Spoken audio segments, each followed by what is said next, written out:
म्हणजे मला एक उत्कृष्ट लेखक, दिग्दर्शक, अभिनेता म्हणून ओळखतो, पण आम्हाला जाणून घ्यायचंय त्याच्या पलीकडे योगेश अनंत सर कोण आहे.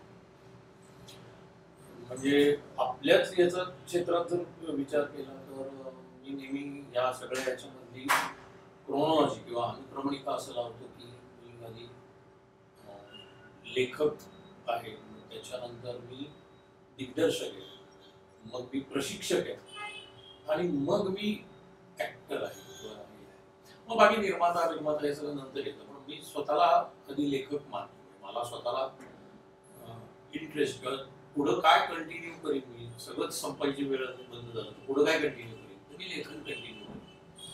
अभिनय हा माझी लिस्ट हे प्रायोरिटी आहे. अभिनय सातत्याने फक्त करतोच असं, फक्त होतं असं की अभिनय हा सगळ्यांना दिसतो. म्हणजे कुठल्याही कॅरेक्टर मध्ये काम केलं, सिनेमात असेल, सिरियल मध्ये असेल, तर ते लोकांना दिसतं. त्यामुळे ते असं वाटतं की अभिनयच जास्त हे करतो. तुमचं बालपणापासून तुम्हाला ह्यात इंटरेस्ट आहे की तुम्ही शिकत गेलात, तुमचं बिल्डअप होत गेलं इंटरेस्ट? तर गंमत अशी आहे की ते थ्रेड्स लहानपणात सापडतात असं नाही, पण मला आठवते 3री-4थी मध्ये ज्यावेळेला मी आधी राहायचो सदाशिव पेठेमध्ये. सदाशिव पेठेनं आम्ही शिफ्ट झालो कमलानेहरू पार्कच्या इकडे डेक्कन जिमखाना. तरी आजोळ तिकडं आजी वगैरे सगळे तिकडं असल्यामुळे वाडा संस्कृती असल्यामुळे तिथे सगळे लहानपणचे मित्रमैत्रिण असल्यामुळे बऱ्याचदा शनिवार रविवार किंवा मे महिन्याच्या सुट्टीमध्ये सातत्याने तिथे जायचो. तर तेव्हा नाटक बसवणं बिसवणं असं सगळं मी 3री-4थीत असताना किंवा अगदी 6वी-7वी पर्यंत अल्लाउद्दीन आणि जादूचा दिवा म्हणजे जी काय बालनाट्य आपण बघितलेली असतील भरतनाट्यमधला, ती त्या मुलांच्या मध्ये बसवणं बिसवणं असायचं. पण एका वयाच्या टप्प्यावरती तो माझा इंटरेस्ट निघून गेला. म्हणजे असं नाही झालं की 7वी-8वी नंतर जवळजवळ मला असं वाटतं की कॉलेज पर्यंत माझा काही नाटकाशी काही हेच नव्हतं. म्हणजे मी डिप्लोमा पासआउट होईपर्यंत माझा नाटक या गोष्टीशी काही संबंध नव्हता. इंटरेस्टच्या गोष्टी वेगळ्या वेगळ्या होत्या. पण अगदी त्या लहानपणाच्या याच्यामध्ये अगदी घरामध्ये सुद्धा माझ्या गॅलरीमध्ये किंवा याच्यामध्ये आम्ही छोटं स्टेज सारखं करून तिथे भक्त प्रल्हाद वगैरे अशा टाईपची नाटकं. पण ते बघून आल्यानंतर तो जो एक इम्पॅक्ट असतो आपणही घरी करावं, ते म्हणजे असं नाही म्हणायचं की ती माझी सुरुवात होती किंवा मला लहानपणापासून भयंकर इंटरेस्ट होता वगैरे. तसा नाटक या गोष्टीचा इंटरेस्ट नव्हता, पण ते तेव्हा होतं थोडं थोडं. पण कॉलेज नंतर मात्र म्हणजे डिप्लोमा झाल्यानंतर मात्र बऱ्यापैकी खूप म्हणजे तेव्हा जे कंटिन्यू झालं ते कंटिन्यू झालं. पण माझं कॉलेज 11वी-12वी असेल किंवा 8वी-9वी-10वी असेल, ही 5-7 वर्ष मला काही इंटरेस्ट नव्हता नाटक या गोष्टीची. मी बघत सुद्धा नव्हतो नाटक. 12वी नंतर वगैरे मे महिन्याच्या सुट्टी वेकेशन मध्ये नाटक बघायला लागलो असेल, पण नाटक बघितल्याने मला या क्षेत्रातला इंटरेस्ट निर्माण झाला असंही झालेलं. पण तुम्ही जे नाटक तुम्ही सेट करायचं ते कुठच्या जॉनरचे होते? म्हणजे तुम्हाला हिस्ट्री जास्त महत्त्वाचं? नाही मी म्हणजे तू लहानपणचं म्हणतेस, लहानपणी मी म्हणत असतो ना, जे बालनाट्य बघायचो आम्ही, अल्लाउद्दीन आणि जादूचा दिवा नावाचं नाटक होतं, ते बघितलं किंवा त्याच काय काय जे आठवते तसे सीन करायचं. त्या उडत्या चटईवर उभा राहणार तो वगैरे, तो जे राक्षस येतो दिवा हे केल्यानंतर, किंवा भक्त प्रल्हाद वगैरे अशा टाईपचं नाटक पाहिलेलं असेल तर ते त्या कढईमध्ये टाकलं तरी तो पुन्हा येतोय वगैरे अशा टाईपचे ट्रिक सीन्स वगैरे तात्पुरतं काहीतरी करायचं. पण म्हणजे स्वतःला काही सुचणं विचणं असं काही वेगळं त्यावेळेला झालेलं नव्हतं त्या ह्याच्यामध्ये. 7वीत मी एकदा चांदोबामध्ये एक कथा आली होती, मंदबुद्धी नावाची, एका वेडसर मुलाची त्याच्या त्या नोकरामुळे होणारे गोंधळ अशा टाईपची ती एक विनोदी हे होती. त्याचं मी नाट्य रूपांतर केलेलं होतं. म्हणजे आपल्याला असं वाटतं की ते नंतर ज्या वेळेला आपण आठवायला लागतो की अरे हो हे आपल्या क्वालिटीज होते असं, पण ते काही मी खूप मनापासून केलंय किंवा ते मला कळलंय वगैरे असं काही नव्हतं. आणि त्यामुळे असं जॉनरनं असं काही ठरलेलं नव्हतं. जे जे त्यावेळेला काय इम्पॅक्ट आपल्यावर आलेला असेल त्याच्या याच्याने ते करायचं. मग तुमचे आई बाबा तुम्हाला इतके प्रतिसाद द्यायचे का की तुम्हाला नाटक हे क्षेत्र आवडतं, तू नाटक ट्राय कर, असं काही म्हणायला? नाही म्हणजे आई वडिलांचा, कारण तेवढं वेळ लागल्यासारखं केलं जातच नव्हतं. सुट्टीमध्ये थोडासा टाइमपास म्हणून इतर खेळ खेळायचो तसं ते करायचो. मग त्याच्यानंतर मला हॉकी खेळायचा नाद लागला, मग तोही मी असंच मग कॉलेजकडनं इंटर स्कूल वगैरे ते खेळलो, तो कमी झाला. मग मला साधारण 10वी नंतर मी बॅडमिंटन खूप खेळायचो. मग ते मात्र अगदी आता फिटनेससाठी, पण ते ज्युनियर्सच्या नॅशनल्स पर्यंत वगैरे मी खेळलेलो होतो. तर तो नाद होता. त्यामुळे असं काही त्याला म्हणतो ना आपण की त्या वयात ते एक दिशा शोधण्याचा पर्याय असतो, तसं माझं काय काय काय काय वेगळं वेगळं मी ट्राय आउट करत होतो. आणि आई वडिलांचं काय असं काही तू हेच कर हे कर असं खूप करिअरमध्ये लक्ष घालण्याची ती पिढी पण नव्हती खरं सांगायचं तर. साधी सरळ अपेक्षा होती यांनी शिकावं हे करावं, नोकरी बिकरी किंवा स्वतःचा व्यवसाय काही करणार असेल तर आपल्याकडनं मदत व्हावी, या पलीकडे काही आई वडिलांचं. त्याच्या आई फक्त आई मात्र मी जे काही करीन त्याला खूप सपोर्टिव्ह होती. हे जाणवलं सुद्धा मला जेव्हा 87 सालानंतर नाटकाच्या याच्यामध्ये मला खूप आवड निर्माण झाली आणि मी हेच करीन अशा याच्यावरती ज्या वेळेला 90-91 साली हे झालं, विचार करून आता हे करायचंय आपल्याला, त्यावेळेला थोडं नाही म्हणलं तरी घरी वडिलांबरोबर संघर्ष झाला. तर त्यावेळेला मात्र आई माझ्याबरोबर उभी राहिली की आपण त्याला एक 4-5 वर्ष देऊन बघूया तू काय करू इच्छितोय किंवा काय करणार आहे. आणि मग तेवढं ते सपोर्ट मला तेव्हा मिळाला. मग आज काय काय नाही, आई माझ्या क्षेत्रात मला खूप इंटरेस्ट नाही. मग तुम्हाला तुम्ही ज्या सांगितलं की मला एक क्षेत्रात काम करायचं, तेव्हा प्रेशर बिल्डअप तुमच्यावर झाला होता का की आता कन्व्हिन्स कसं करायचं आपल्याला करायचंय? नाही, मी असं तसं माझ्या घरातलं वातावरणही नव्हतं. म्हणजे तसं तेवढं बिनधास्त आपण मी सांगू शकत होतो की मला हे करायचंय तर बघूया किंवा काय होईल. कारण अशी काही माझ्या घरची परिस्थिती हे नव्हती, ज्याला आपण म्हणतो की उच्च मध्यमवर्गीय फॅमिलीमध्ये मी आहे. वडिलांची छान बँकेमध्ये मॅनेजरियल याच्यापर्यंत त्यांची पोस्ट होती, नोकरी होती. आई माझी शिक्षिका होती. सो घरात डबल इंजिनचं सरकार होतं तसं बघायला गेलं तर. आणि वेल टू डू फॅमिली होती. म्हणजे असं हे नव्हतं. मी नेहमी हे सांगतो की माझा स्ट्रगल हा आर्थिक स्ट्रगल कधीच शेवटपर्यंत नव्हता.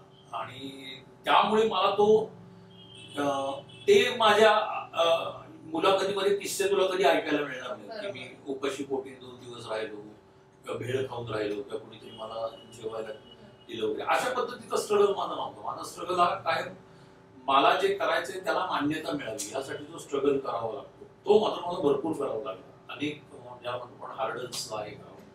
तर त्यामुळे मला ज्यावेळेला मी हेच करणार आहे हे सांगायचं होतं, तर त्यावेळेला घरातली परिस्थिती अशी होती की मी 10 वर्ष 1 रुपयाही कमवणार नसता तर घरी काही फरक पडणार नव्हता.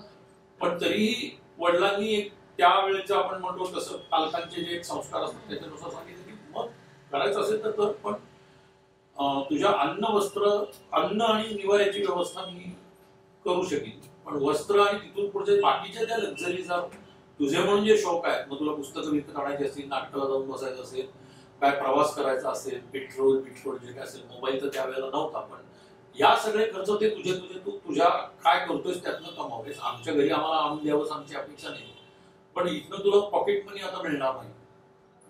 वस्तुरूपाने जे म्हणतो तसं अन्न आणि वस्त्र सुद्धा नाही, अन्न आणि निवारा जो आहे घरामध्ये तर ते तुला मिळेल.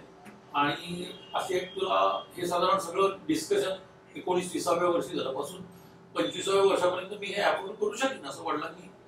असं इतक्या व्यावहारिक लेवलला, असं तू मी जसे बसलेलो तशा लेवलला एक दिवस संध्याकाळी आई वडील मी असं बसून या गप्पा झालेल्या होत्या आणि मी तो चॅलेंज स्वीकारला. मग त्यानंतर मी तसं घरी हे केलं नाही आणि मग वेगळ्या वेगळ्या स्पर्धा असतील, वेगळ्या वेगळ्या कार्यशाळा असतील, त्यातून जे मला मिळत गेलं ते माझं त्यावेळेचं थोडं का होईना उत्पन्नाचं साधन होतं आणि त्याच्यातून मी माझा खर्च भागवत होतो. याच्यातनं एक गोष्ट खूप झाली की जी माझी म्हणजे म्हणतो की त्या दरम्यान मी पूर्ण निर्व्यसनी झालो. म्हणजे की मी खूप व्यसनी होतो. जेव्हा मला कळलं माझ्या पैशाने आता हे शौक मला करता येणार नाही, पॉकेट मनी ना, तर मी निर्व्यसनी झालो. त्यानंतर दारू किंवा सिगरेटला मी स्पर्श केल्याचं मला आठवत नाही. आणि एका अर्थी हे खूप चांगलं झालं. मी माझ्या गरजा खूप कमी केल्या ज्या आज तागेत तशा आहेत की मी मला जेवणाला साधे हे जे सगळ्यांचं असतं म्हणजे भाजी पोळी काय जे असेल त्याच्यामध्ये हे होऊ शकतो, बाकी कुठले शौक नाही आहेत. आणि त्या गरजा कमी असल्यामुळे मला माझ्या मिळणाऱ्या उत्पन्नावरती खूप टेन्शन नसतं. घरी जे मिळतं ते नेहमी बऱ्यापैकी सरप्लसच होत जातं. ते तेव्हापासूनच आहे. म्हणजे मी हे सांगतोय 92-93ला की जेव्हा हा घरच्यांच्या बरोबर विशेषतः फर्ग्युसन कॉलेजकडनं पुरुषोत्तम करून त्याला घवघवीत यश मिळाल्यानंतर एक कुठेतरी विश्वास मला झाला की आपण या क्षेत्रामध्ये काहीतरी करू शकतो आणि याच्यात आपल्याला करिअर करता येऊ शकेल, यश मिळू शकेल. त्यावेळेपासून आतापर्यंत मग तसंच हे झालं की मग तेव्हापासून घरात पैसे देणं जरी नाही तरी घरातल्यांकडून पैसे देणं बंद झालं. म्हणजे मला आठवतंय की आम्ही जेव्हा असे 3 एकांकिकांचे किंवा एकांकिकांचा महोत्सव वगैरे लावायचो त्यावेळेला वडिलांकडनं मी पैसे घ्यायचो ते कर्जावर असायचे. मग ते तिकीट विक्रीतनं किंवा ह्याच्यातनं हे त्यांना मी फेडायचो. म्हणजे काय त्यावेळेच्या अमाऊंट्सनुसार 10,000 11,000 रुपये असतील पण ते कर्जावर असायचे. ते असे गंमत म्हणून दिले चल तुझ्यासाठी मी करतोय असं कधीच आई वडिलांनी केलं. तुम्ही आता जे बोललात नाटक महोत्सव तुम्ही काय म्हणतात ऑर्गनाईज करायचं, नेमकं काय असतं नाटक महोत्सव? एकांकिका महोत्सव होता बरेच. नाट्य महोत्सव म्हणजे काय पर्टिक्युलरली 2 किंवा 3 दिवसामध्ये 3 नाटकं 2 नाटकं 6 एकांकिका या एकत्रितपणे बघायला मिळेल त्याला महोत्सव म्हणलं जातं. तर त्यावेळेला आम्ही पुरुषोत्तम करंडक मध्ये असं झालं होतं. म्हणजे 90 91 92 हे 3 वर्ष फर्ग्युसनकडनं ऑफिशियल पुरुषोत्तम एक विद्यार्थी म्हणून पुरुषोत्तम केलं. त्याच्यानंतर पुढे 7 वर्ष कधी सिम्बॉसिस मधनं याच्यामधनं लोकांचं होस्ट डिरेक्टर म्हणून नाटक बसवायला जाणं वगैरे हे करत होतो. अनेक जण करतात. तर त्यावेळेला असं झालं की 2 वर्ष लागोपाठ आम्हाला बक्षिसं मिळाल्यामुळे आमच्याकडे स्वतःकडेच आमच्या कॉलेजचं किंवा आमच्या टीमच्या एकांकिका होत्या की ज्याचे आम्ही महोत्सव करू शकायचो. म्हणजे मी तेव्हा तिकीट लावून आणि हे करून करायचो आणि आम्ही आमच्या संस्थेसाठी पैसे चांगले जमवत होतो. कारण तेव्हा हाऊसफुल शोध व्हायचे. बेबी बर्थ म्हणून एकांकिका होती, नातं म्हणून एकांकिका होती, त्याच्यानंतर रिंग अगेन म्हणून एक एकांकिका होती, इन्व्हॉल्वमेंट फॅन्टसी, अशा 4-5 एकांकिकांचा आमचा बंच होता की जो आम्ही सारखे त्याचे रेग्युलर व्यावसायिक नाटकासारखे गंधर्वला कवी भरतनाट्य मंदिरला वगैरे प्रयोग लावायचो. सो ते जे महोत्सव होते ते पुरुषोत्तम झाल्यानंतरच्या पुढच्या एक जवळजवळ साधारण पुरुषोत्तम ऑगस्ट सप्टेंबर मध्ये संपायचे. मग पुढच्या 3 महिन्यात डिसेंबर पर्यंत आम्ही त्याचे प्रयोग लावत राहायचो आणि आम्हाला चांगले त्याच्यातून पैसे मिळायचे. म्हणजे विद्यार्थ्यांना किंवा कलाकारांना आम्ही द्यायचो नाही नाईट सिस्टीम सारखी, पण संस्थेला पैसे मिळायचे. म्हणजे संस्थेची पुढची ऍक्टिव्हिटी आमची त्याच्यातून चालायची. मग त्याची बॅक प्रोसेस काय असते? तुम्हाला काय करावं लागतं महोत्सव तुम्हाला?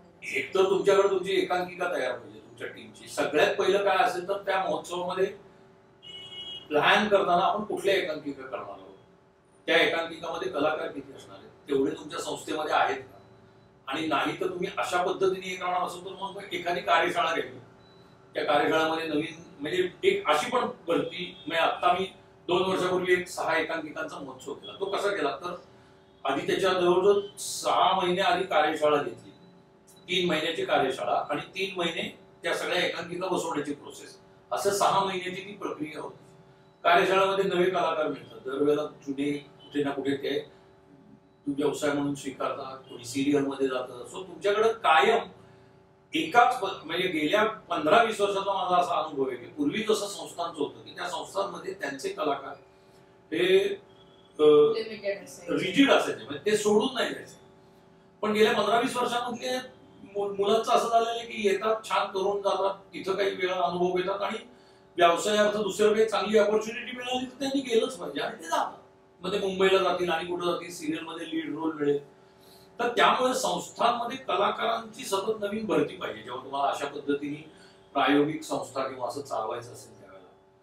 तर मग माझी पद्धत काय आहे की मी त्या वेळेला वर्षात एखादं कार्यशाळा घेतो. मग ती सगळी नवीन मुलं छान मिळतात, मग त्यांच्याबरोबर 3 महिने रिहर्सल्स करायच्या आणि मग तो महोत्सव करायचा. मग आपल्या पुढं 3 महिने त्यांच्याबरोबर काम केल्यामुळे तुम्हाला त्यांना कशा पद्धतीने घडवायचंय प्रशिक्षक म्हणून आपल्या पुढं छान, आणि त्यांच्यातले गुणदोष आपल्याला कळलेले असतात. सो ते कुठल्या एकांकिकेमध्ये कुठल्या कॅरेक्टरसाठी फिट आहेत हे आपल्या डोक्यात फक्त असतं आणि त्यामुळे ते बसवताना सोपं जातं आणि त्यांनाही तो नवा अनुभव मिळतो, नवा प्लॅटफॉर्म मिळतो. आणि मग 6 एकांकिकांचा असा खूप छान 2 दिवसाचा महोत्सव झाला. म्हणजे दरवर्षी असं नाही, त्या वेळेला असं वाटलं तर करतो. मी असं जॉब सारखं ते ठेवलेलंच नाही. आता मध्ये 1 वर्ष 1.5 वर्ष मी नाही केलं. आता या वर्षी कदाचित डिसेंबर-जानेवारी मध्ये नवीन कार्यशाळा 1-2-3 महिन्याची घेईन मी आणि मग त्याच्या पुढे पुढचा 3 महिन्याचा प्रोजेक्ट असतो. 3 महिन्याची प्रोसेस. हा, कार्यशाळा 3 महिने की ज्याच्यामध्ये बेसिक्स शिकवले जातात आणि त्याच्या पुढचे 3 महिने जे काय करणार आहोत त्याची प्रॅक्टिस. म्हणजे एक नॉर्मल मुलगा किंवा मुलगी असेल ते तुमच्याकडे येऊन प्रॉपर शिकून मग एक नाटक करून बाहेर पडतात. हो, कारण शेवटी तुम्ही काय शिकलाय ते तुमचं तुम्हाला पडताळून बघितलं पाहिजे. मग ते कधी मिळणार? म्हणजे ती तशा ती व्यावसायिक संधी नसते, पण हे करणं गरजेचं आहे. म्हणजे उद्या एखादा म्हणणार नाही मी शिकेल आणि मी जाईल, तर त्याचं नुकसान आहे. तू काय शिकलायस तुझं तुला बघितलं पाहिजे ना, काय करून. प्रत्यक्षदर्शी कलांचं असं असतं की या हॉलमध्ये मी शिकवून मी खूप वाचिक अभिनयाचे एक्सरसाइज घेतले वगैरे, ते बरोबर झालेत की नाही ते बघण्यासाठी तुला लोकांसमोरच जायला लागणार आहे. तुला लोकांसमोरच तू काय करतोस, काय डायलॉग डिलिव्हरी आहे, काय तुझी एक्सप्रेशन आहे, तू उभा कसा राहतो, तू चालतो कसा, हे तुला लोक सांगणार आहेत की तू चांगला नाही चालत. तुझं तुला चांगलंच वाटत राहणार आहे. तसं आहे, म्हणजे मिरर टेस्ट असते. एक्झॅक्टली. प्रत्यक्षदर्शी कलेचं हेच आहे की त्यांनी समोर गेल्याशिवाय तुम्हाला कळूच शकत नाही, पूर्णत्व येत नाही. माझं नेहमी म्हणणं आहे, कलाकाराला पूर्णत्व प्रेक्षकांनी अप्रिशिएट करणं किंवा प्रेक्षकांनी व्होट आउट करणं यांनीच तुमच्या कलेला पूर्णत्व येतं. ते कळणारच नाही. जसं एक नाटकाच्या बाबतीत म्हणलं जातं की ती प्रयोगसिद्ध कला आहे. मी एक घरात बसून नाटक लिहिलं आणि ते 10 वर्ष वहीतच राहिलं, फक्त लिहिलेलं किंवा लॅपटॉप मध्येच राहिलं, ते लोकांपुढे आलंच नाही, तर ते नाटक अर्धच झालं. नाटक पूर्ण कधी होतं ते नाटक 4 जणांनी काम करून आणि एका दिग्दर्शकांनी बसवून एका व्यवस्थित रंगमंचावर ते सादर होऊन एक 50-500 जणांनी ते बघितलं की ते नाटकाची ती संपूर्ण प्रक्रिया पूर्ण होते. अन्यथा नुसत्या लिखाणाच्या प्रक्रियेमध्ये ते अर्धवटच राहत असतात. मग एक कमाल नाटक लिहायला तुम्हाला किती अभ्यास करावा लागतो, किती वेळचा तुमचा अभ्यास असतो, लेखन किती वेळचं असतं, त्याची बॅक प्रोसेस काय असते, तयारी कशी असते? आता ते नाटकाबरोबर आता अगदी आत्ताचं उदाहरण सांगतो. मी आता अहिल्याबाई होळकरांच्या 300व्या जयंतीचं वर्ष चालू आहे, त्रिशताब्दी वर्ष. तर मला त्याच्यावरती एक एकल नाट्य मी लिहितोय.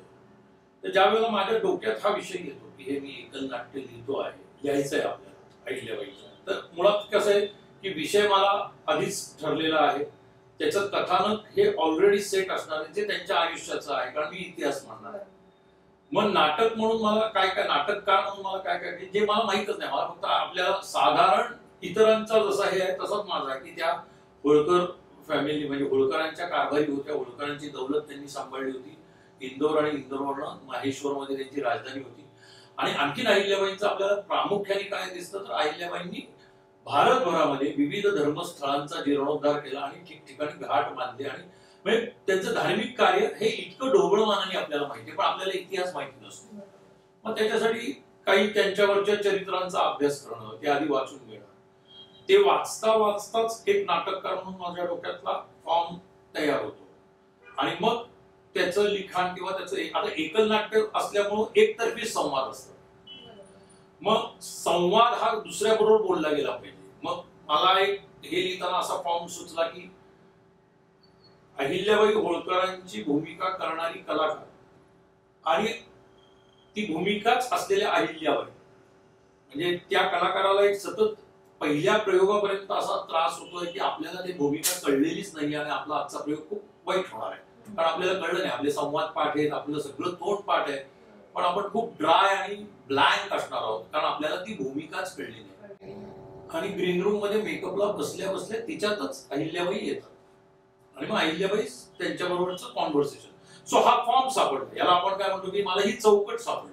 मग त्या चौकटीमध्ये केलेला अभ्यास, मग तो इतिहास कसा कसा टप्प्याने येईल, त्यांच्या आयुष्याचं हे कसं कसं येईल, आणि मग त्या कलाकाराला एक ऍक्ट्रेस म्हणून पडलेले प्रश्न कसे असतील ती भूमिका समजून घेण्यासाठी, हा थोडासा त्यातला वेगळेपण अशा पद्धतीने ती लिहिलं जातं. आणि ह्याच्यातली प्रोसेस कशी की या वेळेला पहिल्यांदा असं होतं ना, मी तसा लिखाणाच्या बाबतीत खूप आळशी आहे की सगळं पूर्ण झाल्याशिवाय लिहायचं नाही वगैरे असं करून, म्हणजे थोडक्यात माझ्या आळसाचं हे कारण असतं. पण या वेळेला सरप्राइझिंगली असं होतं की अक्षरशः शिस्त लावल्यासारखा मी रोज काय अर्ध कंटाळा आला असला तरी रात्री बसून पाहिजे त्याच्यावर एक अर्धा पान एक पान लिहायचं.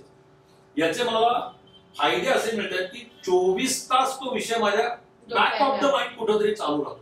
पुन्हा मला रेफर करावं लागत नाही. जेव्हा मी 8 दिवसांनी बसल्यानंतर नाहीतर काय होतं, आपली स्क्रिप्ट आपल्याला रेफर करावी लागते और आपण जे वाचतोय ते पुन्हा रेफर करावं लागतं. तर हे सतत चालू असल्यामुळे ते खूप ताजं राहिले आणि त्यामुळं जी काही 2 पानं लिहिली जातील, 3 पानं लिहिली जातील, आणि वेळेला आता काल तर रात्री मी फक्त अर्ध पान लिहिलं, पण ते खूप ताजं राहते आणि ते लिंक्ड आहे, त्याची लिंक कुठेतरी तुटली आहे असं होत नाही. असं एक होऊ शकतं. काही वेळेला असं होतं की आपल्याला एक विषय सुचून जातो. म्हणजे माझी एक आतापर्यंतच्या बाकीच्या एकांकिका खूप, म्हणजे मॅक्झिमम एकांकिकांच्या बाबतीत असं झालं की एक विषय सुचला, त्या विषयानुसार एक कथानक डोक्यामध्ये आकार घ्यायला लागतं. मग त्या कथानकाचा आकार घेत असतानाच त्यातले कलाकार, साधारण कॉम्पोजिशन किंवा काय असावं हे डोक्यात पक्क होतं. आणि माझ्या याच्यानुसार कथानकाचा एंड म्हणजे क्लायमॅक्स पूर्ण डोक्यात आल्याशिवाय ते कथानक पूर्ण झाल्याशिवाय मी लिहायला सुरुवात करतो. आणि मग मी म्हणतो तसं की क्रिएटिव्हिटी ही तुमच्या थॉट प्रोसेस मध्ये आहे. लेखन हे क्राफ्टवर्क क्लिनिकल जॉब आहे. लेखनासाठी तुमच्याकडे तुम्हाला फक्त शब्द माहिती असेल ते लिहिता येत असतील और लॅपटॉप मध्ये डिजिटली काम करता असेल किंवा आजकाल मोबाईल वरती सुद्धा नोटपॅडवर काम करता येत असेल तर ते त्याचा काही हेच नाही. लेखन ऍज अ क्रिएटिव्ह रायटर हे इथे बोटामध्ये, जसं मी एडिटिंगच्या बाबतीत आपल्या फिल्म किंवा याच्या बाबतीत म्हणतो की तुम्ही एखाद्या एडिटिंगचं सॉफ्टवेअर शिकला तर ते सॉफ्टवेअर ते दुसरं आणि कुणाकडे असेल, तिसऱ्याकडे असेल. एडिट काय करायचे हे इथेच असतं. व्हिज्युअल्स कुठे काय एडिट करायचे, तो स्पीड काय आहे हे इथे ते शिकण्यापेक्षाही ते वेगळ्या वेगळ्या अनुभवात आणि तुम्ही ज्या पद्धतीने ती कलाकृती बघता तेव्हाच ते येतं असं मला वाटतं. सॉफ्टवेअर आलं म्हणजे एडिटिंग नाही आलं, तुम्हाला क्राफ्टवर्क आलं असं मला वाटतं. तसंच हे आहे की लिहिता येतं म्हणजे प्रत्येक जण लेखक होत नाही, कारण ते त्याच्या डोक्यात असतं कुठल्या फॉर्म मध्ये लिहायचं.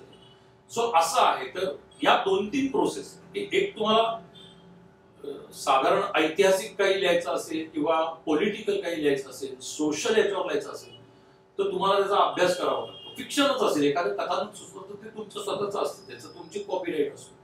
पण उद्या मला बाबा आमट्यांवर काही लिहायचं असेल तर मला बाबा आमट्यांच्या जीवनाचा अभ्यास करावा लागेल. अटलजींवर काही लिहायचं असेल तर मला अटलजींच्या याचा अभ्यास करावा लागेल. सो असं ते आहे की काय पद्धतीचं तुम्ही लिखाण करता. तर मी या 2-3 पद्धती केलेल्या असल्यामुळे माझ्या 2-3 पद्धतींची प्रोसेस वेगळी. मग तुम्ही आता मी सांगितलं हिस्टॉरिकल एखादं करत असाल नाटक तर म्हणजे तुमच्या डोक्यात कॅरेक्टर्स म्हणजे कसे बिल्डअप होतात, त्या म्हणजे पर्सन असेल त्याला तुम्ही हेच कॅरेक्टर सूट होईल ते तुम्हाला कन्फर्म कधी करतं? म्हणजे जेव्हा दिग्दर्शन करतो तेव्हा नाही, तुम्ही लेखन करता, तुम्ही आता बोललात की कॅरेक्टर्स वगैरे फॉर्म होतात आणि कोणते कॅरेक्टर्स निभवू शकते हे तुमच्या डोक्यात येतं. नाही, पण मग तो दिग्दर्शनाचा प्रोसेस आहे, त्याच्यात लेखनाचा काहीच संबंध नाही. लेखकाने ती भूमिका फक्त नीट लिहावी. ती भूमिका कोण करेल म्हणजे जसं आता बसवणार मीच आहे अहिल्याबाई होळकरांचं, पण मी लिहिताना त्याचा विचार नाही करत. या स्वतः हे करायला सुद्धा माझ्या लेखनाच्या प्रोसेसमध्ये मला समजा आता आपण विचार केला की मी 1987 पासून या क्षेत्रामध्ये लिहायला लागलो आणि दिग्दर्शनही करायला लागलो, तर जवळजवळ 2000 सालापर्यंत माझ्यातलं दिग्दर्शकच सगळ्या एकांकिका आणि हे लिहून घेत होता. म्हणजे मला आधी ते पूर्ण दिसायचं कसं चालणार. त्यामुळे त्यावेळेच्या तिथपर्यंतच्या एकांकिका आणि त्याच्यानंतर लिहिल्या गेलेल्या एकांकिका याच्यामध्ये मला स्वतःलाच तो फरक जाणवतो की मी ते स्वतःला वेगळा करू शकलो. माझ्या दिग्दर्शकाला हे तू नंतर करायचं, आता लेखक म्हणून त्याला स्वतंत्र ठेवलंच पाहिजे. तर तसं आता मी अहिल्याबाईंवर लिहिताना किंवा मध्ये मी श्यामोपट म्हणून एक नाटक लिहिलेलं होतं दीर्घांत, तर ते लिहित असताना मी ते दिग्दर्शित कसं करणार आहे हा विचारच नाही करायचो. नाहीतर मग काय होतं, तुम्हाला एखादी खूप मर्यादा आहे, तुम्ही सतत त्या रंगमंचाच्या चौकटीमध्ये ते कसं दिसेल याचा विचार करता, त्याच्या पलीकडचा विचारच करत नाही जो मला आता करता येतो की नाही. हे नंतर तर दिग्दर्शक योगेश सोमन नंतर बघून घेईल. आता लेखक योगेश सोमनला हे वाटतंय ना तर ते त्यांनी लिहावं आणि ते करावं. सो हे दोन याच्यातला फरक आहे की मला स्वतःलाच तो जाणवतो की तुम्ही त्या चौकटीत अडकला की तुमचं लेखन थोडं मर्यादित होतं दिग्दर्शक म्हणून हे करता. मग आणि एंट्रीज एक्झिट पासून अनेक गोष्टी रिस्ट्रिक्ट होतात. सो तसं न केलेलं चांगलं आणि ते मला आता बऱ्यापैकी जमायला लागले. म्हणजे माझं तो एक्सरसाइज व्हायला लागला की माझं मला करता येईल. आणि मग ती पुढची जबाबदारी तू म्हणतेस तसं की अहिल्याबाईंची भूमिका कोण करेल हे आता मी विचारच नाही करत कोण करेल. ग्रुपमध्ये अनेक मुली ज्या आहेत त्यांच्यापैकी कुणी करू शकेल किंवा बाहेरचं कोणाला तरी हे करता येऊ शकेल, तो विचारच नाही करत. आता फक्त मला जे दिसतंय त्याच्यानुसार अहिल्याबाई मांडायचे असं. कोण साकार करेल तो पुढचा दिग्दर्शकाचा आहे. मग त्याच्यामध्ये आता त्याच्यावरही त्याही प्रश्नाचं उत्तर असं की या कॅरेक्टरसाठी सूट पहिला नॅचरली चेहरा बघितला जातो. आपल्याकडे अहिल्याबाईंचे फोटो आहे किंवा उद्या शिवाजी महाराजांचं सुद्धा कोणाला शिवाजी महाराजांवर लिहिलं किंवा चला लोकमान्य टिळकांवर काहीतरी लिहिलं तर टिळकांचा चेहरा आपल्याला माहिती आहे, फोटो आपल्याला माहिती आहे, तर ते कोण करू शकेल, काय करू शकेल, आपल्यातलं कोण करू शकेल किंवा असं कोणाला शोधायचं असेल तर ते तर पहिला नॅचरली चेहरा तो थोडा 19-20 झाला तरी चालू शकतो, मग त्याच्याकडनं अभिनय करून घेणं. मग टिळकांच्या किंवा शिवाजी महाराजांच्या किंवा अहिल्याबाईंच्या कॅरेक्टरिस्टिक्स नेणं हे त्याचा एक ऍक्टर म्हणून जबाबदारी असते. आपण फक्त त्याला इनपुट्स देऊ शकतो की मला हे हे अपेक्षित आहे, या पद्धतीचं चालणं अपेक्षित आहे, या पद्धतीचं आब राखून बोलणं अपेक्षित आहे, यांचं दरबारी बोलणं असं असेल, यांचं घरातलं बोलणं असं असेल. पुढचा अभ्यास हा तो कला, तीच रिस्पॉन्सिबिलिटी कलाकाराची, त्याला एकदा इनपुट्स दिल्या. म्हणजे तुम्ही इनपुट्स देता मग त्याची जबाबदारी अभ्यास करतो. आता माझ्याकडे मी नेहमीच 2 किंवा 3 चॉईसेस ठेवतो की याच्यापैकी कोण. मग एक त्यातलं जे बेसिक आवाज, नाटक हे आवाजाचं माध्यम आहे असं मला वाटतं. व्हिज्युअल जरी असलं तरी आवाज हा पहिला हे असला पाहिजे. त्या भूमिकेला अपेक्षित असलेले शब्दोच्चार त्याला आले पाहिजे. म्हणजे एखाद्या मी ग्रामीण ढंगाचं लिहिलेलं असेल तर ते अति शहरी पण नाही होता कामा, किंवा ते शहरी तो करत असेल ते अननॅचरल नाही वाटता कामा. आणि व्हाईस वर्सा उलट पण असेल की अगदीच एखादा माझा ग्रामीण बोलीतला मित्र असेल और कलाकार असेल तर त्याला ते तेवढं शहरी जमते का नाही, त्याला डॉक्टरची भूमिका दिल्यानंतर, तर ते त्यांनी ते आपण ऐकून त्याप्रमाणे सूट होते का नाही हे करावं. प्रत्येकाचा एक चेहऱ्याचा टोन असतो की तो कुठल्या गोष्टीला सूट होईल हे आपल्याला जाणवतं, कळतं. सो दिग्दर्शक म्हणून या सगळ्या गोष्टी घेऊनच आपण कॅरेक्टरायझेशन करतो. तुम्हाला एवढे वर्षाचा अनुभव आहे दिग्दर्शन आणि मेकअपचा, तो अनुभव कसा आहे? मला स्वतःला खूप चांगला अनुभव, मी स्वतःला खूप एका अर्थी प्रत्येक कलाकृती झाल्यानंतर खूप समाधानी असतो, पण नव्याचा काय शोध घेत असतो. तशा अर्थी मी तद्दन व्यावसायिक नाटकांच्या मध्ये खूप रमलो नाही.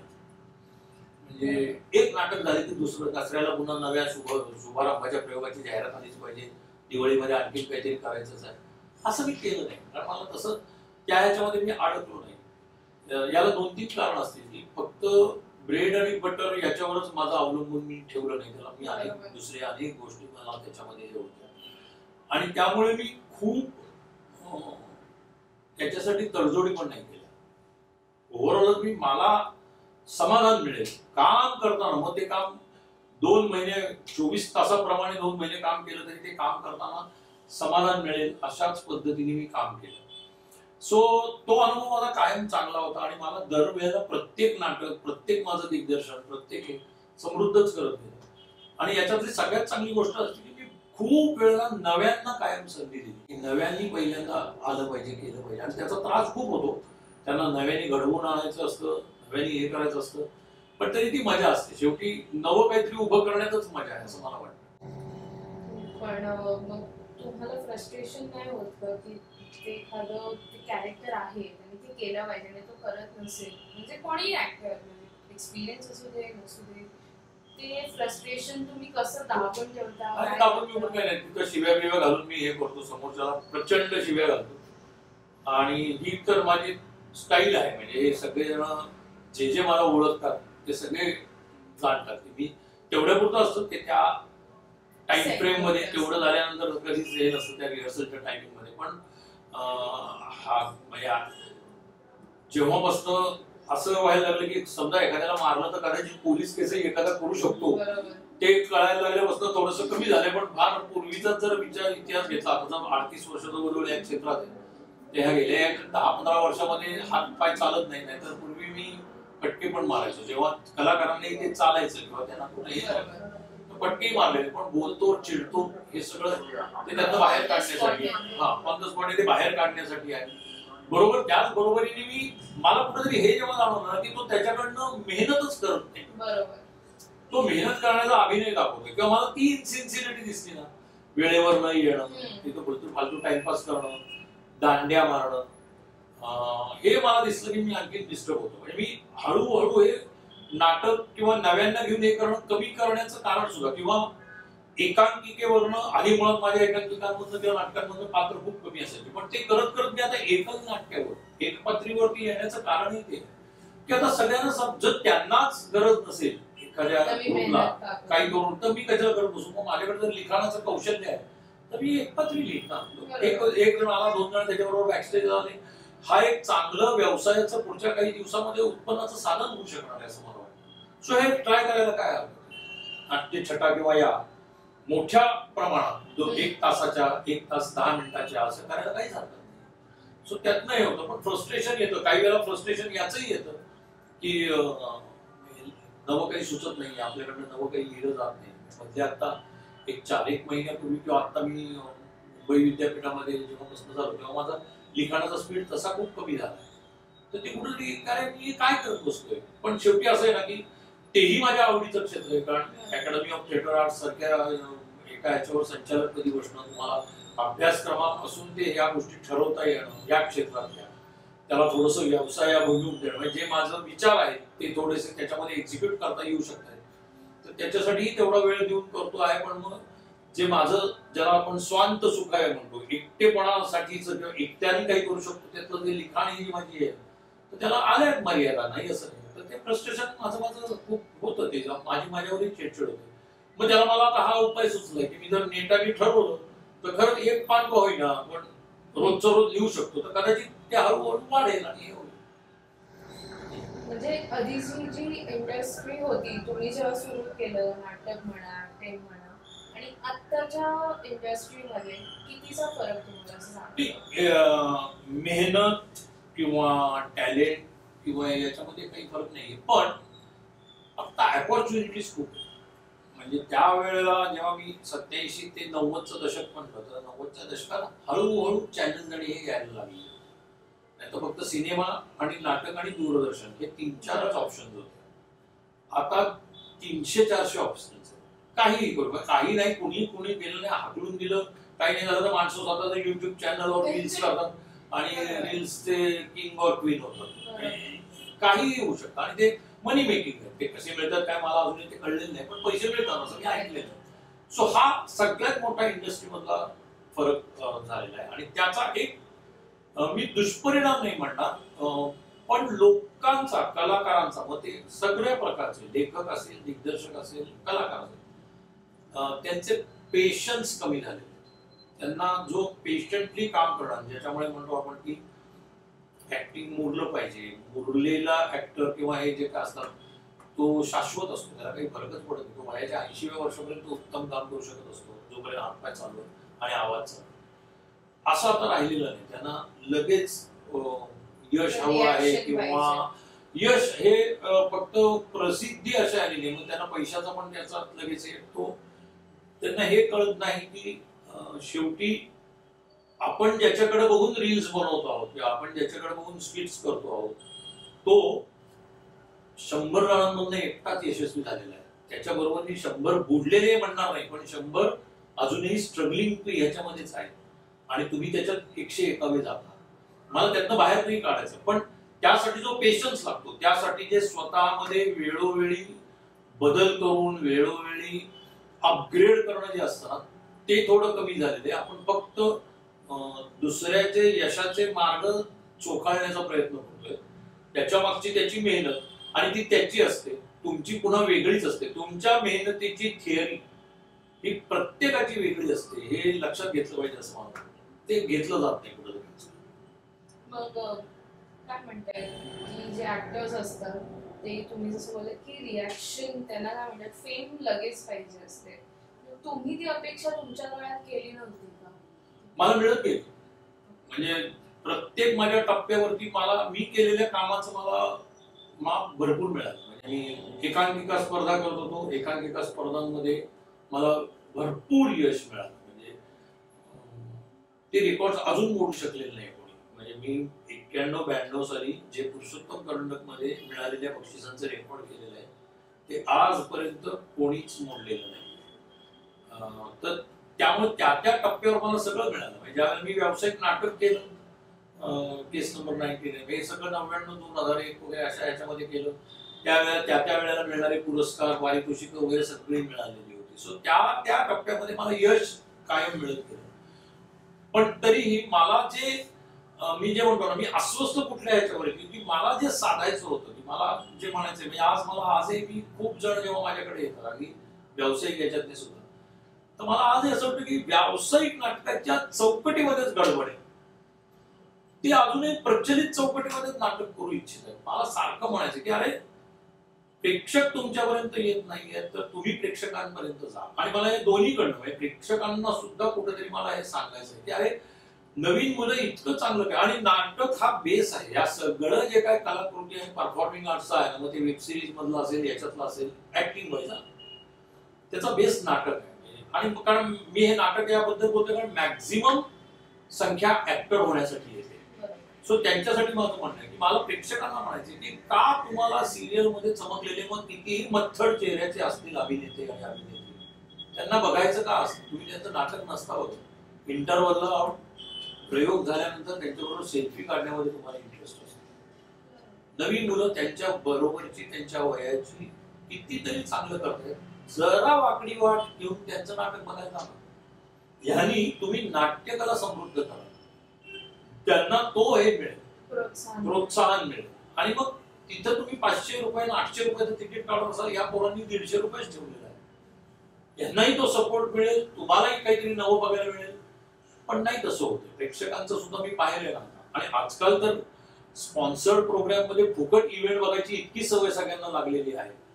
पण मला असं वाटतं की तरीही हळूहळू हे करून लोकांनी, म्हणजे लोकांनी वळलं पाहिजे. आणि मला तेच म्हणायचं की तुम्ही एक कोणीतरी व्यावसायिक और वेल नोन घ्या आणि बाकीचे नवे घेऊन करा, तुमचा बाकीचा खर्च कमी करा. पण अजून ना मॅनेजमेंट लेवलला ना निर्मात्यांच्या लेवलला हा हे येत नाही असं मला वाटतं. अजूनही त्याला एक समांतर रंगभूमी आणि प्रायोगिक रंगभूमीचाच हे दिला जातो. आणि मला असं वाटतं की ती सेमी व्यावसायिक व्हायला पाहिजे, ती सेमी प्रोफेशनल व्हायला पाहिजे. त्याच्यामध्ये आज आज माझ्या याच्यामध्ये ज्यावेळेला मी आता नाटक करतो त्यावेळेला माझ्याकडनं त्या कलाकारांना दर भले जे संस्थेला परवडेल त्या पद्धतीने, पण पहिल्या प्रयोगापासून मानधन दिलं जातं. ही सवय अमॅटर्सना सुद्धा लागली पाहिजे असं मला वाटतं, की जेणेकरून त्या व्यावसायिकतेमुळे तुमच्यात एक शिस्त येते प्रोफेशनलिझम मध्ये, की हो याचे मला पैसे मिळणार.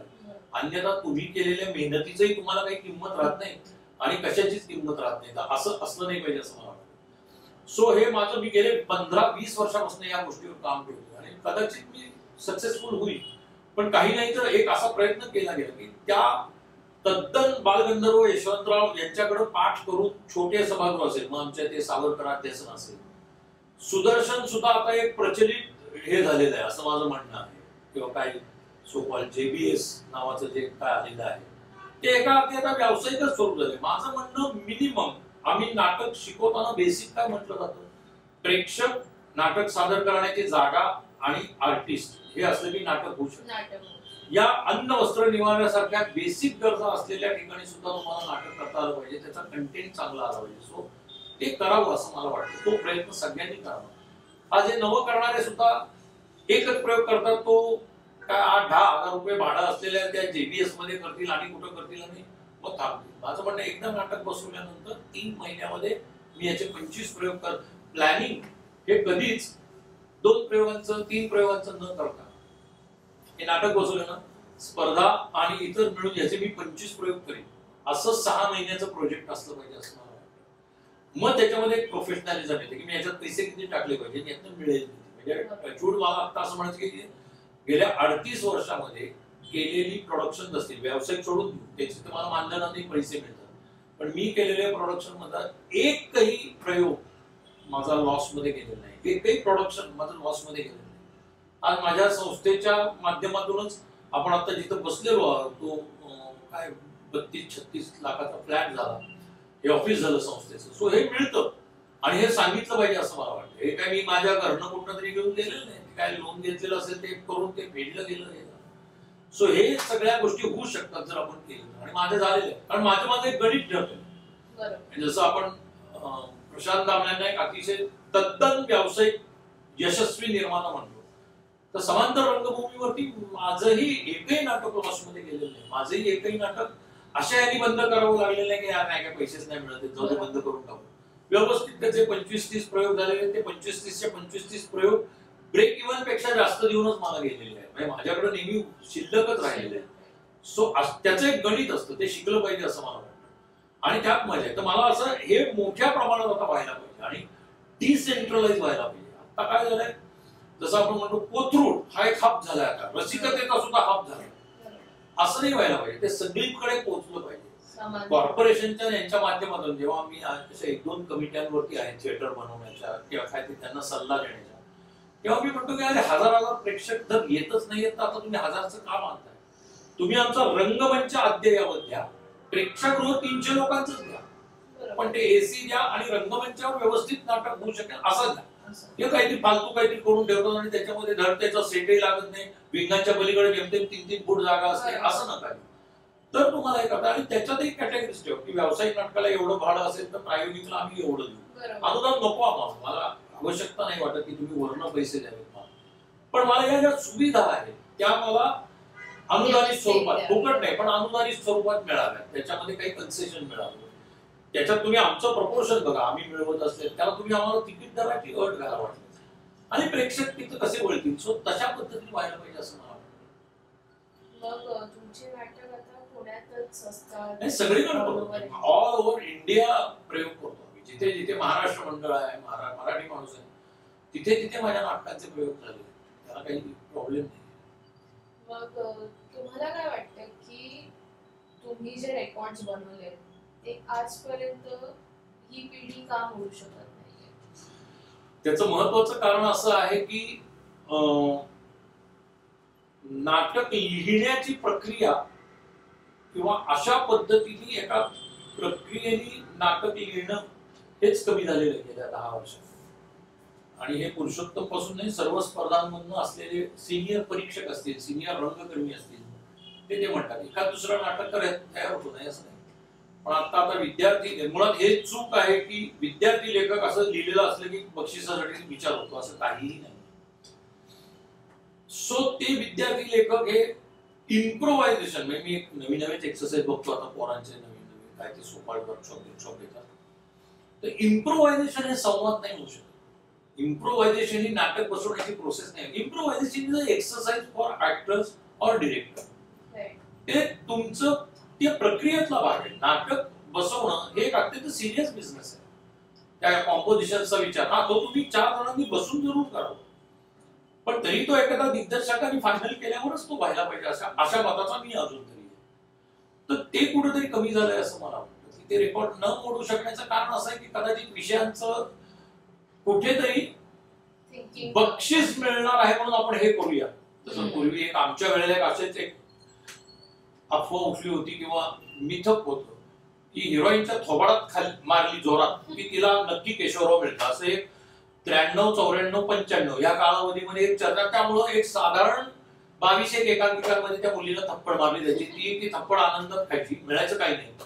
तर अशा पद्धतीची काही मिथक असतात. किंवा वाचिक अभिनयाचं बक्षीस मिळवायचं असेल तर तुम्हाला कविता म्हणता आली पाहिजे, त्याच्यामध्ये तुम्ही काहीतरी मग विस्परचा एखादा एक्सरसाइज करून दाखवला पाहिजे.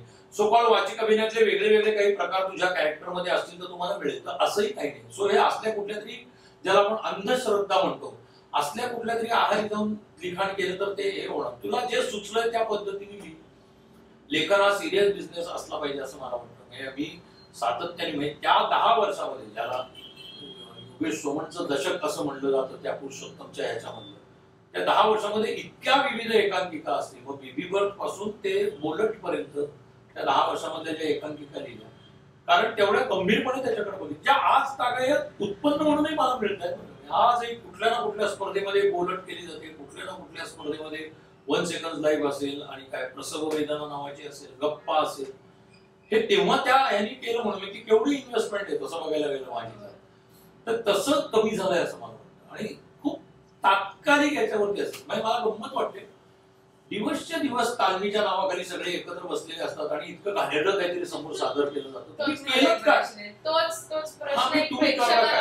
मला नेहमी म्हणायचं की माझी तालीम ही संध्याकाळी साधारण 4:30 ते 8:30 एवढा वेळ एमपी थिएटर मध्ये असायची, फर्ग्युसन मध्ये किंवा सिम्बॉसिसचं मी नाटक बसवायचो तेव्हा 3 ते 4 तासापेक्षा जास्त वेळ मी कधी तालीम करायचो नाही. पण त्या 4 तासामध्ये आल्या मिनिटापासून जाईपर्यंत फक्त तालीम करायचो. गप्पा, व्यसन, फालतूचा टाइमपास, गॉसिपिंग हे काही नसायचं. प्रॅक्टिस म्हणजे प्रॅक्टिस. जे आज आहे म्हणजे त्यावेळेला जो माझा हे सेट झालेला आहे, काय पद्धतीने करायचं, तो आज तागायत आणि ते व्यावसायिक यशस्वीपणे असं मला वाटतं की तुम्ही ती वेळ पण इन्व्हेस्ट करताय, तुमच्या लक्षातच येत नाही. तुम्ही ते कॅल्क्युलेटच करत नाही की दिलेल्या वेळेची किंमत. सो ती दिली गेली पाहिजे असं मला वाटतं. ते अनेक अर्थाने की तुम्ही पण तेवढे एक्झॉस्ट पण होत नाही. तुम्ही त्या 4 तासांमध्ये बाहेर गेल्यानंतर पुढचे बाकीचे तुमचे कामं करून पुन्हा एका रिलॅक्स मूड मध्ये पुढच्या दिवशी तालमीला येऊ शकता. एकदा ते एकाच्या याच्यामध्ये मी असं ऐकलेलं आहे, एका कॉलेजमध्ये कैदी दाखवायचे होते म्हणून त्या तरुण दिग्दर्शकांनी त्या कलाकारांना एका खोलीमध्ये कोंडूनच ठेवलं होतं 8-8 दिवस. म्हणजे आलेखी कोंडून ठेवायचं. सो हा फालतूपणा आहे. हे मेथड ऍक्टिव्हिटी फालतू कुठेतरी काहीतरी शिकतात, कुठल्या तरी बोल बच्चन एखाद्या माणसाचं ऐकतात आणि काहीतरी करायला जातात. आपल्याला अक्कल ना अनुभव असं कधी असतं का? असं नसतं. असं कोणी केलेलं नाही कधी. कशासाठी हे करायचं? जर तेच म्हणजे असं आहे की तुम्ही जर उपाशी पोटी दाखवणार असाल तर त्या कलाकारांना तुम्ही प्रयोगाच्या दिवसापर्यंत 4 दिवस उपाशी आणून आणणार का? चक्र येऊन पडतील कचाकच स्पॉट मध्ये.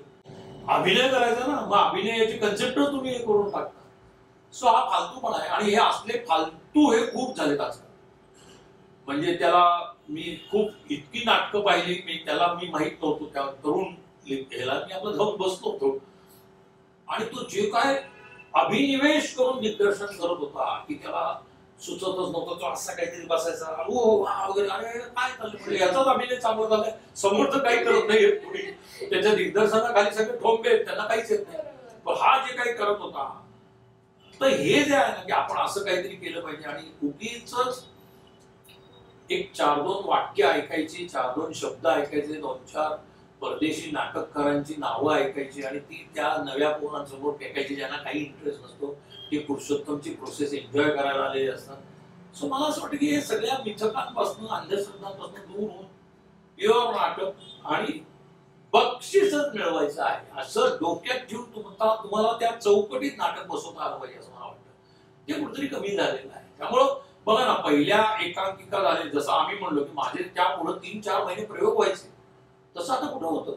कारण मला असं वाटतं मुलं करतच नाही. कारण ते सातत्य ठेवण्यासाठी जी नाटकाची म्हणून टीम लागते, खाज तीच कमी झाली. ते झालं, मिळालं, बस झालं, एन्जॉय केलं.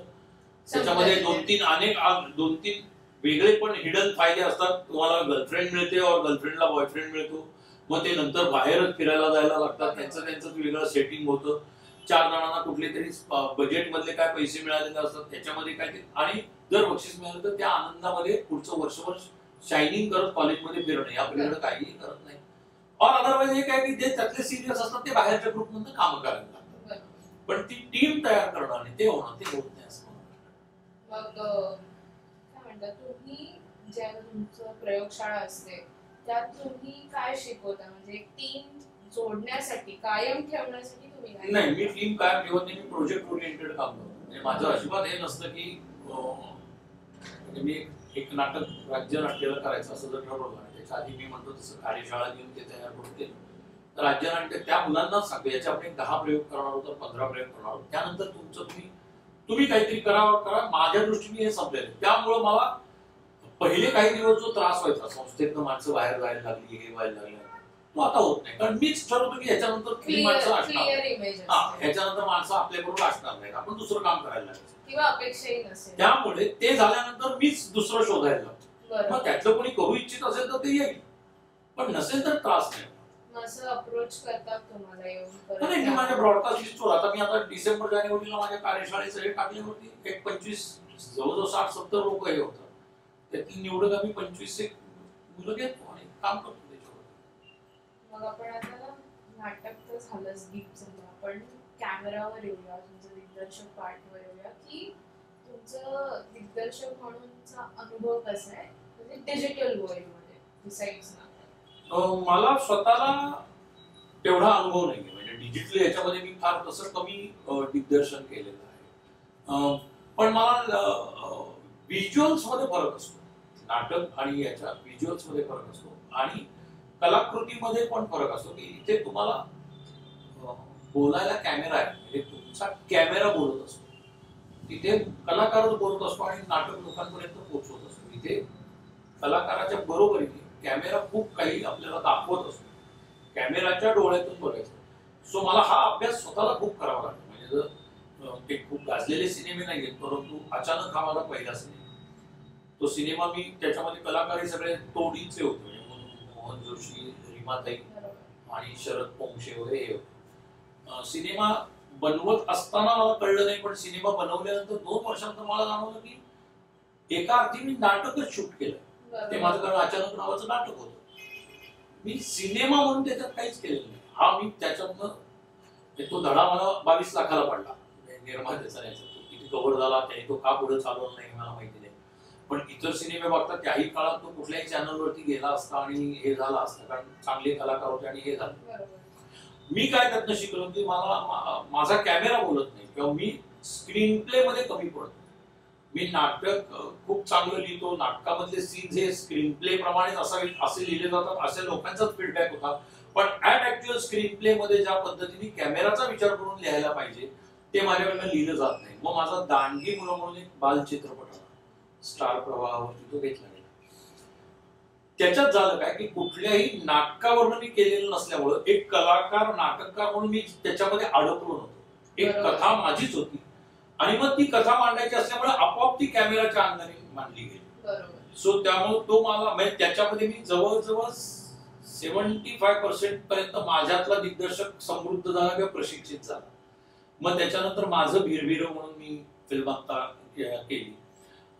त्यामध्ये मात्र पूर्ण म्हणजे मला मी असं म्हणणार नाही मी मला कळलं, पण मला नक्की कळलं स्क्रीन प्ले मध्ये काय एक्सपेक्टेड आहे. आणि मग त्याप्रमाणे मी ते करत गेलो. मग ज्योती नावाची एक शॉर्ट फिल्म तिला नॅशनल अवॉर्ड मिळालं आणि हे सगळं झालं. सो ते मी करत गेलो. किंवा आता सावरकरांवरती जी वेब सिरीज करतो आहे त्याचं पहिलं शेड्यूल झालेलं आहे आणि आता दुसरं तिसरं सुरू होईल लवकर. तर त्यावेळेला लिहित असतानाच आता ते तर वेल नोन हे आहे, त्याच्यातले अनेक प्रसंग घडलेले ते जगाला माहिती आहे. पण तरी मला ती वेब सिरीज करायची आणि तरी माझ्या डोक्यातच हे होतं की त्या काळात सावरकर हे द सावरकर नव्हते, ते आता द सावरकर झाले. सो तेव्हा ते कसे असतील हे सतत डोक्यात ठेवून संबंध प्रसंगांची रचना केलेली की ते इतर मित्रांसारखे मित्रांबरोबर मार खातील, मित्रांना मारतील, म्हणजे लहानपण दाखवत असताना मोठेपणी सुद्धा ते त्यांच्याप्रमाणेच वागणार आहे. त्यामुळे तशी सगळी पेरणी करत ती कॅरेक्टर उभी केली गेली. आणि तरीही ती सावरकरांचं जे म्हणणं आहे, सावरकरांचा जो इतिहास आहे तोही लोकांपर्यंत तशा ह्याने पोहोचला पाहिजे. नाही तर आपण ह्या मी एक्सरसाइज केलेला आहे की द सावरकर डोक्यात विचार ठेवून तुम्ही कॅरेक्टरायझेशन करायला गेलात की ते भाषणबाजीच होणार. पण ते नाही बाबा, हे त्या तत्कालीन काळातले एक सामान्य नागरिक होते, त्यांना तोपर्यंत कोणी हे नव्हतं. हा माझ्यापेक्षा चांगलं बोलणारा, देशप्रेम असलेला असा एक दुसरा मित्र म्हणू शकेल, पण तरी तो कॉन्टेम्पररीच असणार आहे. आता आपण जे असे बघतो तसं ते असणार नाही त्यावेळेला. हे विचार करून लिहिलं गेल्यामुळे ते माझा ते सगळा तो अख्खा सीझन अतिशय चांगला झालेला आहे. तो जेव्हा ही त्याला लोक एक वेगळ्या पद्धतीने सावरकर मांडले असंच नक्की त्याच्याबद्दल म्हणते. पण सावरकरांचा तुम्ही मला जितका अंदाज आहे की तुम्ही खूप अभ्यास केलाय, तर तो अभ्यास तुम्ही आवडीमुळे केला की हा कामामुळे केला? नाही, सावरकर हे तर माझ्या संस्कारांचा भाग आहे. नुसता आत्तापुरता अभ्यास नाही. मी कसं असतं एखाद्या आपल्याला ती विविध वळणं आणि विविध टप्पे असतात. म्हणजे 96 साली मी पहिल्यांदा सावरकरांवरती जन्मठेप म्हणजे त्यांचं पुस्तक आहे त्याचं नाट्य रूपांतर केलं. मग त्यानंतर 98-99 साली मी सावरकरांवरती एक 10 भागांची मालिका DD 1 वरती दाखवली, DD 2 का ते सह्याद्री वाहिनीवरती. मग त्याच्यानंतर मी विनायक दामोदर सावरकर नावाचा एकपात्री प्रयोगाचे जवळजवळ 125 प्रयोग केले. त्याच्यामध्ये मी वीर सावरकर जो बाबूजींचा सिनेमा होता सुधीर फडक्यांचा, त्याच्यामध्ये अनेक दिग्दर्शक झाले. त्याच्यातले जे बासू भट्टाचार्यांचा कालखंड होता त्यावेळेला त्या प्रोजेक्टला मी असिस्टंट डिरेक्टर होतो.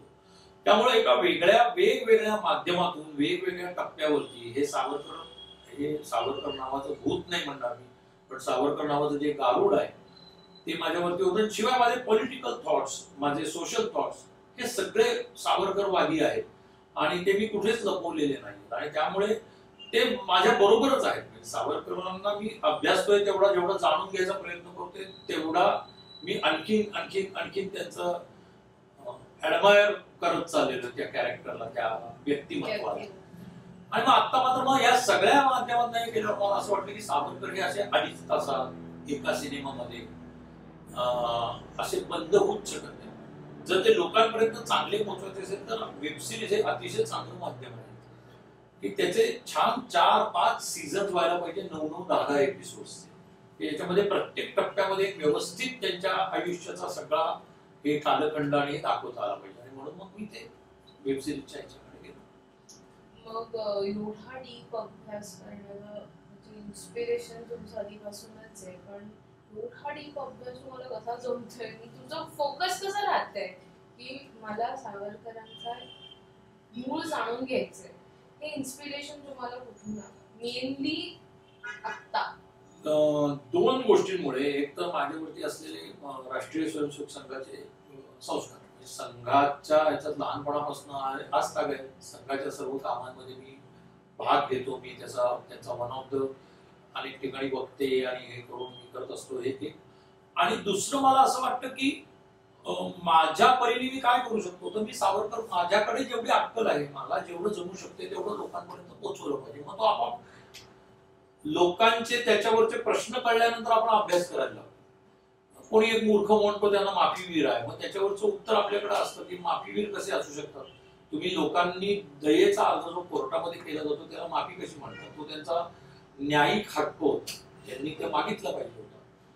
सो अशा पद्धतीने त्याचा अभ्यास करत गेलो, आणि मूळ माझं तेच मी म्हणलो की मला राष्ट्रीय स्वयंसेवक संघाचे दोन संघाकडनं आपल्याला संस्कार शिस्तीचे आणि याचे मिळतात, त्याच्याच बरोबरीने आपल्या डोक्यात दोन व्यक्तिमत्व ही इतकी लहानपणापासून होतात, ते म्हणजे छत्रपती शिवाजी महाराज आणि विनायक दामोदर सावरकर. इतर आहेतच, पण यातले दोन आपण हे केले. शंभू महाराज सुद्धा आहे, संभाजी महाराज, छत्रपती संभाजी महाराज सुद्धा.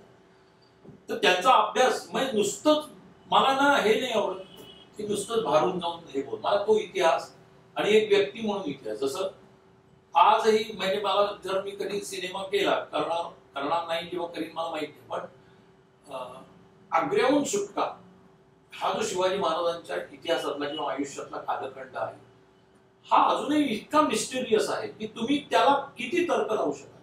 म्हणजे साधं आहे की आज आपल्याला ते त्यांच्या दाखवलं जातं, त्या मेण्यातनं गेले तर त्या मेण्याचं किलो वजन जर तुम्ही 70 किलो धरलं, म्हणजे याच्या सकटचं फळ फळवळ मिठाई भरल्याचं, हे लाकडी मेण्याचं, त्यावेळेचे लाकडी मेणे होते, हे 70 ते 75 किलो वजन हे मी मिनिमम सांगतो.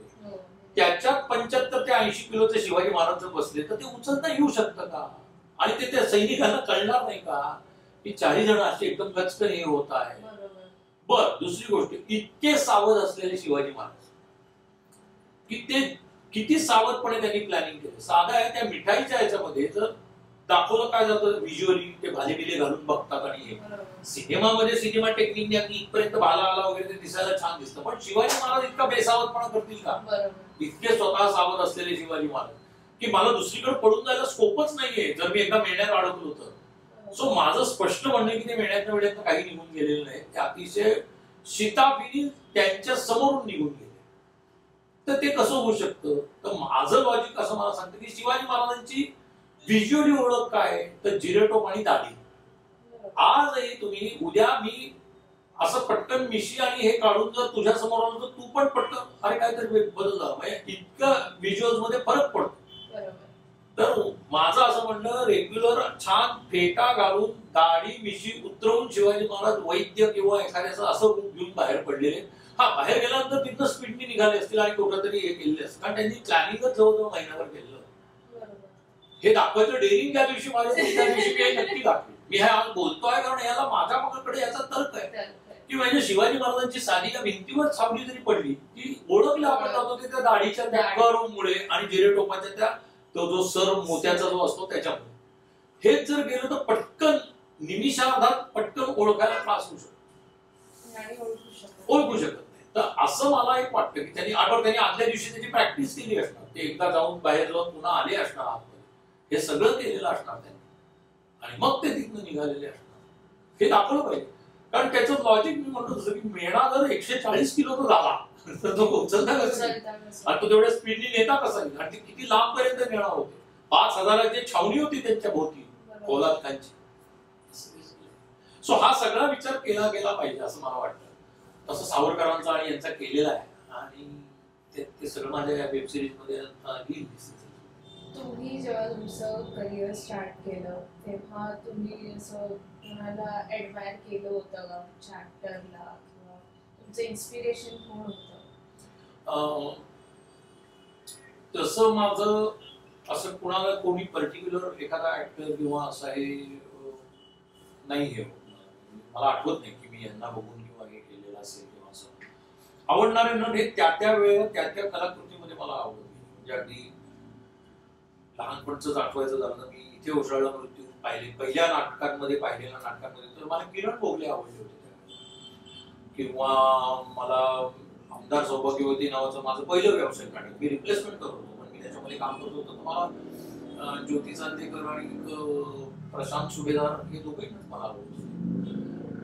माझ्यावरती इम्पॅक्ट नाटकाच्या याच्यामधला जर दिग्दर्शनाचा आहे तर याच्या माझ्या गुरूंचा पंडित सत्यदेव दुबेंचा माझ्यावरती खूप इम्पॅक्ट आहे. म्हणजे नाटकाकडे माझा बघण्याचा दृष्टिकोनच जो आहे तो दुबेजींनी घडवला. विक्रम गोखले मला बऱ्यापैकी इन्स्पायर केले आणि माझे त्यांचे खूप चांगले संबंधही होते. आणि असं मला खूप असं कोणी त्यांच्याकडे बघून मी करत गेलोय किंवा हे असं नव्हतं, अजिबातच नाही. पण त्या त्या माणसाकडे मी खूप चांगल्या चांगल्या गोष्टी पण मी घेत गेलो. म्हणजे जसं मी म्हणलो की ज्योतिताई किंवा प्रशांत सुभेदार काम करताना प्रयोग करताना काय ज्या पद्धतीने व्यावसायिक आणि चोख, म्हणजे मी प्रशांत दामलेंचं आता मी प्रशांत दामलेंच्याकडे 2014 मी त्यांचं एक नाटक दिग्दर्शित केलं, नकळत दिसले सारे म्हणून. तर त्यांचं जे टायमिंग म्हणजे तिथे एकदा त्यांनी ठरवलं आणि त्यांना 2-3दा तो एक्सपिरियन्स आला की इथे मला आशा मिळतो आहे की किती व्यावसायिक चोखपणा असावा. ते डिस्टर्ब व्हायचे त्या त्या ठिकाणी जर लाफ्टर नाही आला, हे नाही आलं काय, आपलं काही चुकलं का, आपलं काही हे झालं. हा जो त्यांच्यातला हे आहे किंवा एक निर्माता म्हणून असलेली त्यांच्यातली जी शिस्त आहे किंवा डेडिकेटेडली, हे काही पार्ट टाइम जॉब नाही आहे, पूर्ण वेळाचा हे आहे व्यवहार. आणि या सगळ्या ह्यांनीच प्रशांत दामलेंकडनं खूप शिकण्यासारखं असं मला वाटतं आणि ते मी शिकतो सुद्धा वेळोवेळी. येस, त्यांच्याकडे ते आहे की तारखांपासून प्लॅनिंग संपन्न कचाळपणा कशात असेल ना तर तो नाटकातल्या ह्याच्यामधला प्लॅनिंगचा आहे की जो त्यांचं मी बघतो ना ते ज्या पद्धतीने प्लॅनिंग करतात.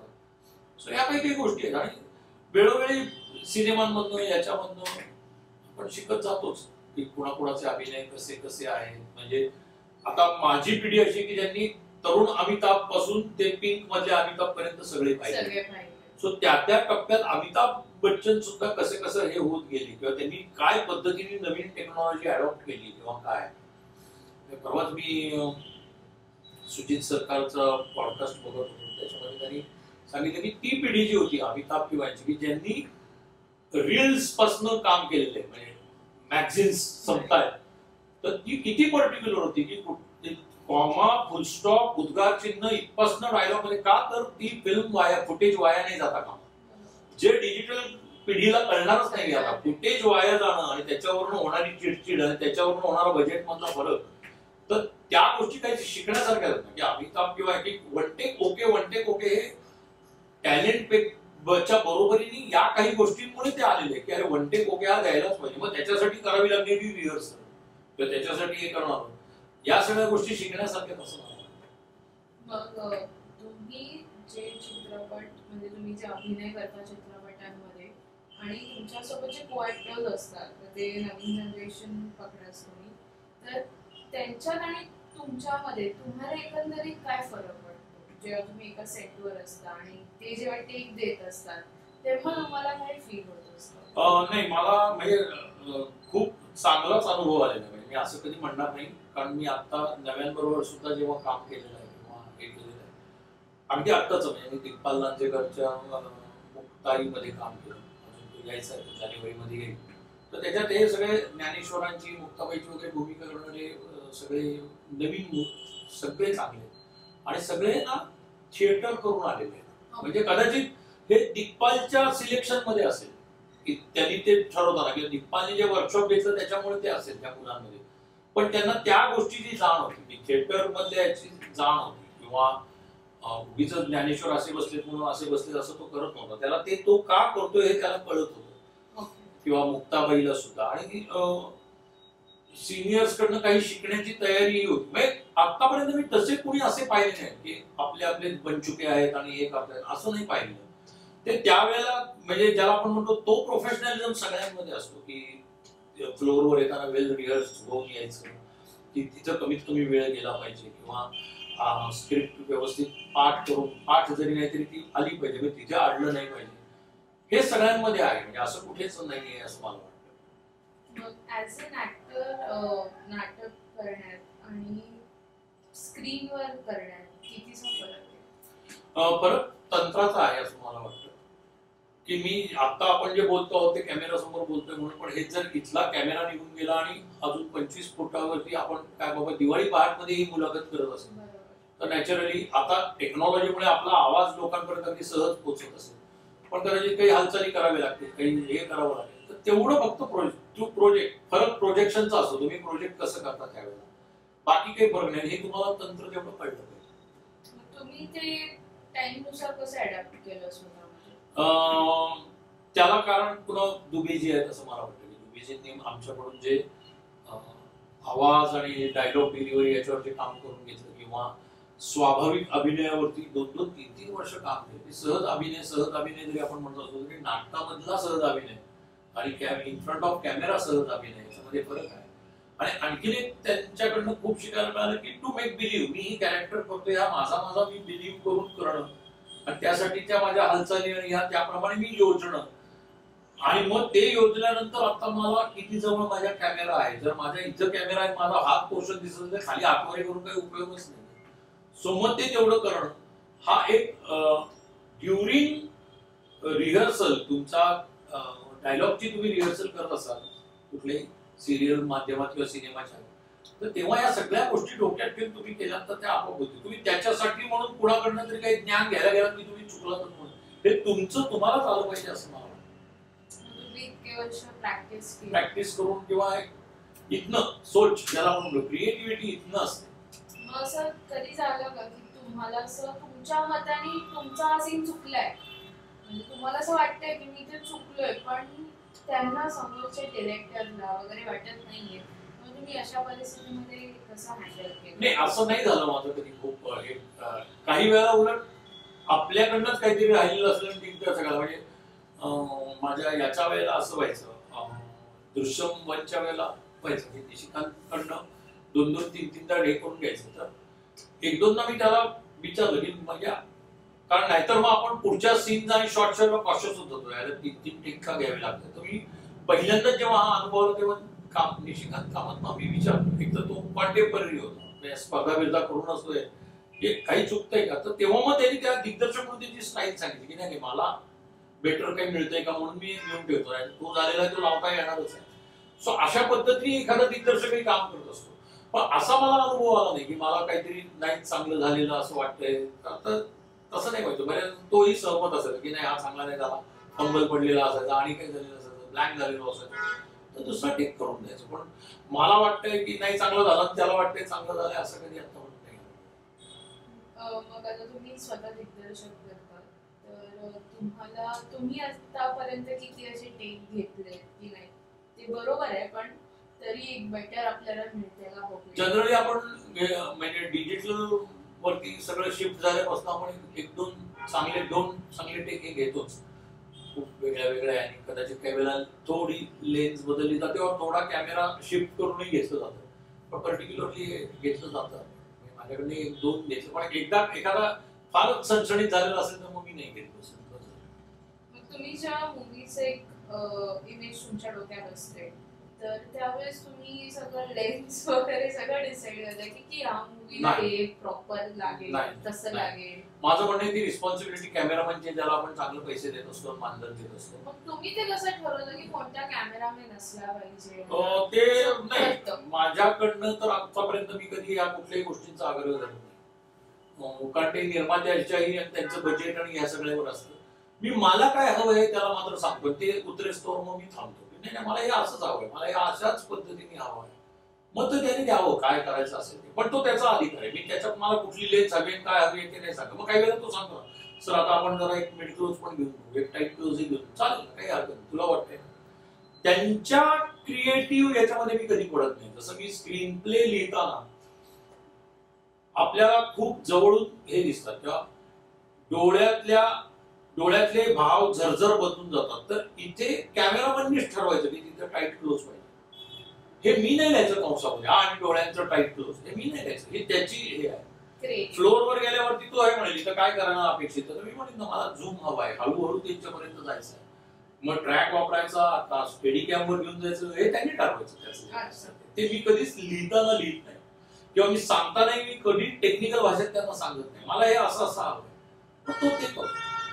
म्हणजे डिस्कशन्स असतात. हो असतं प्रत्येक सीनच्या वेळेला असतं. अख्खा एक सीन एका लोकेशनवर गेल्यानंतर इथे काय काय घडणार आहे हे मी पूर्ण त्याला कोरिओग्राफ करून सांगतो. हे असं असं असं घडणार आहे यातला हा मास्टर आत्ता असणार आहे मग तो त्याप्रमाणे लावतो किंवा लाइटिंग करतो.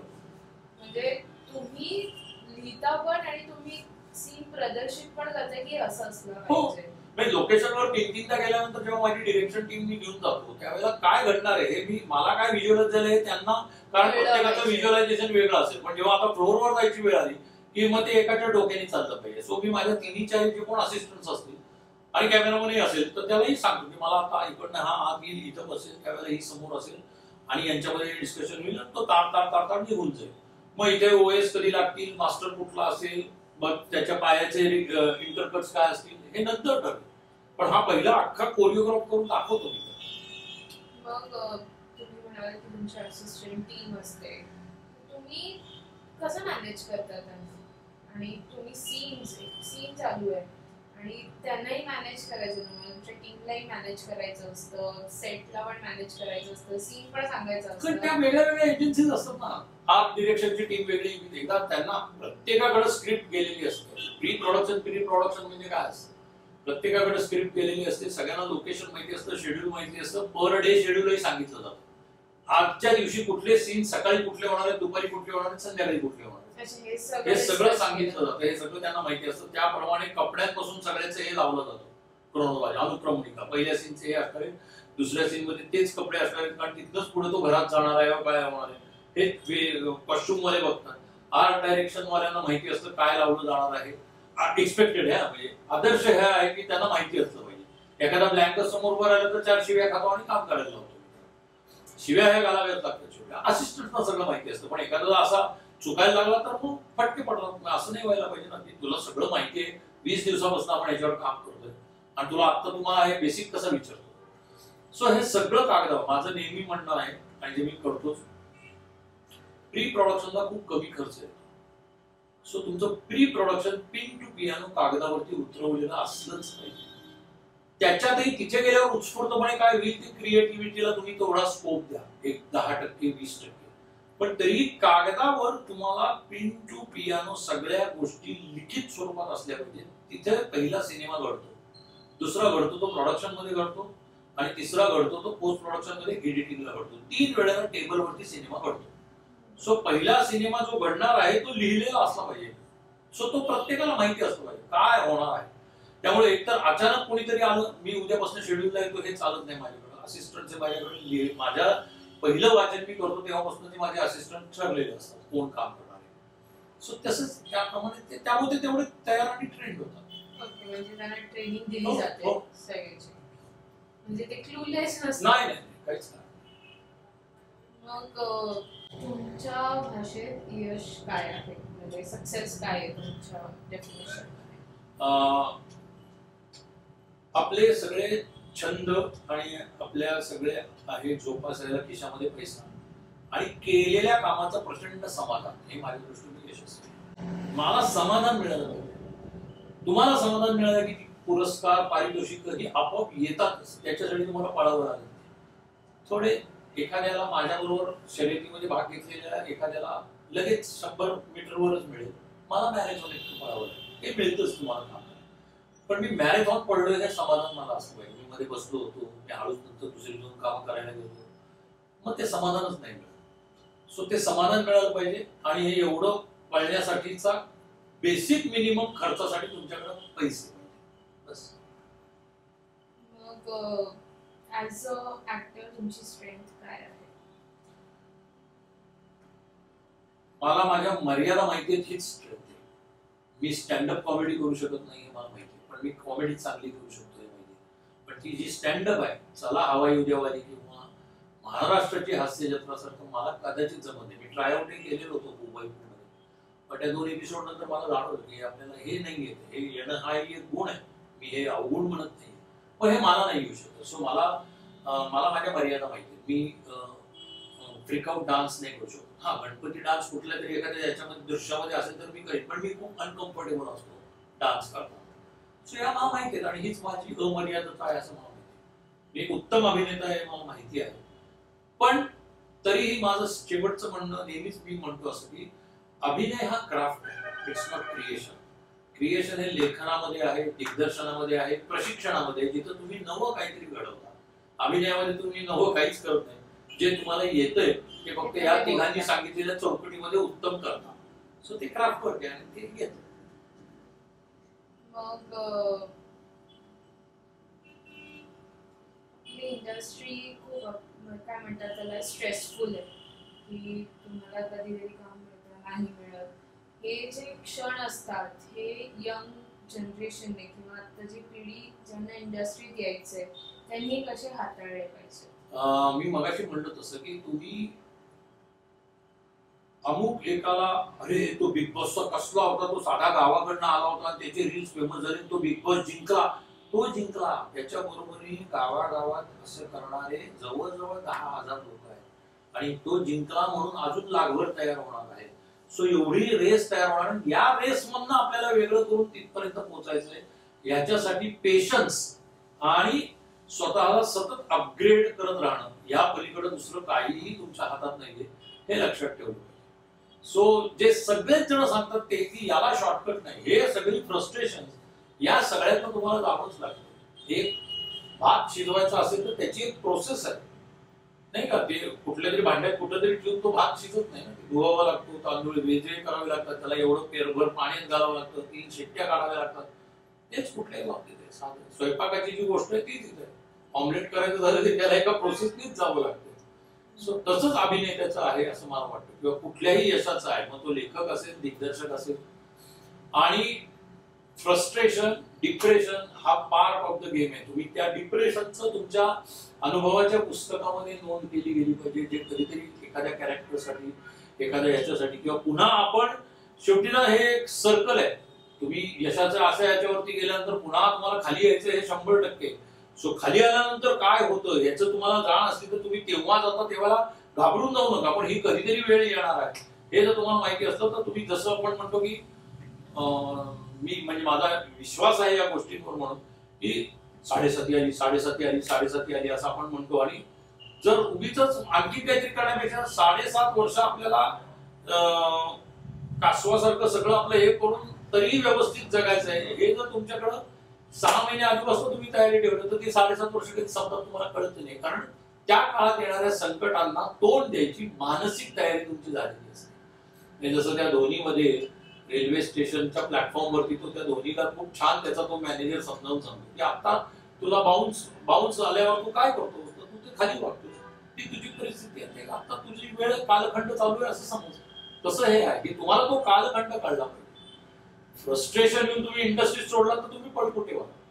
ठरवलंय ना एकदा आता इथे यायचं आणि इथंच यशस्वी व्हायचं. तसं माझं पाकिट जर सिंहगड रोडला हरवलं असेल तर मी डीपी रोडला शोधून काय उपयोग आहे, सिंहगड रोडला शोधलं पाहिजे. तसं हे आहे की मला जर इथंच यशस्वी व्हायचंय आणि इथेच मला अपयश येतं आणि फ्रस्ट्रेशन होतं तर मी फाईट इथंच केली पाहिजे. तुम्ही plan A, plan B, plan C ठेवा.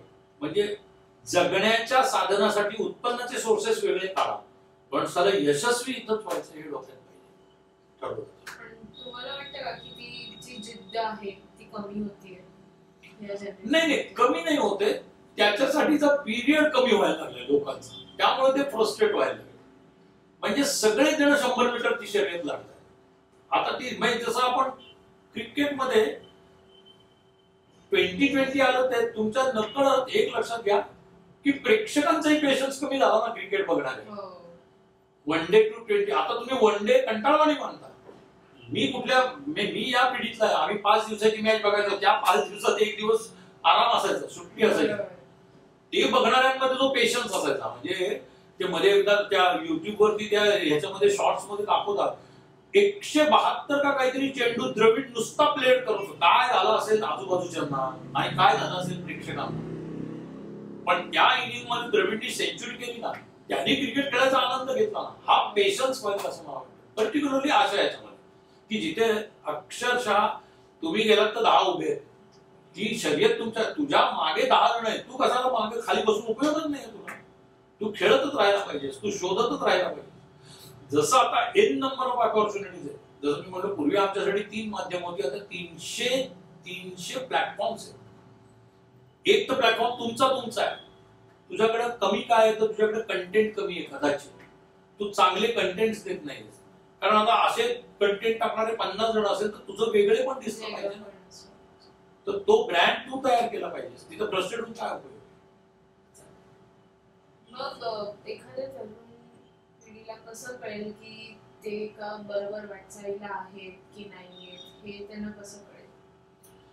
काय त्यांना स्वतःला अभ्यास? मला असं वाटतं की प्रेक्षक काही वेळेला समृद्ध करतात. जसं मी नेहमी म्हणतो की जे नाटक असेल किंवा हे असेल, लोकांपर्यंत पोहोचल्यानंतर त्यांचे फीडबॅक, आपले शिक्षक हे ज्यावेळेला आपण मार्केटमध्ये येतो त्यावेळेला आपले शिक्षक, आपले प्रशिक्षक, आपले मार्गदर्शक हे आपले प्रेक्षक असतात.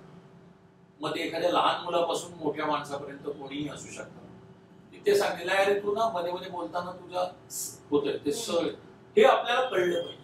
किंवा यार काय काय बकवास काहीतरी टाकतोस. मग ते बकवास तुम्हीच तुमचं R&D केलं पाहिजे असं मला वाटतं. त्याच्यासाठी मी कुठपर्यंत, मी जेव्हा प्रशिक्षण देतो त्यावेळेला मी हेच सांगतो, मी कुठपर्यंत हे करेन. तू उभा कसा राहतो, कॅमेरा कुठे बघ, कॅमेराकडे बघणार नसशील त्यावेळेला तुझ्या बॉडी लँग्वेज मधून तू व्यक्त कसं होऊ शकतो. तुझ्या कंटेंटला कशा पद्धतीची बॉडी लँग्वेज पाहिजे हे वेगळ्या वेगळ्या कंटेंटला तुलाच शिकलं पाहिजे. आणि तुलाच, आणि हे तुला बघणारा सांगणार. प्रत्येक वेळेला तुझं बघू शकेन असं नाही, हे तुला तुझा बघणारा सांगेल.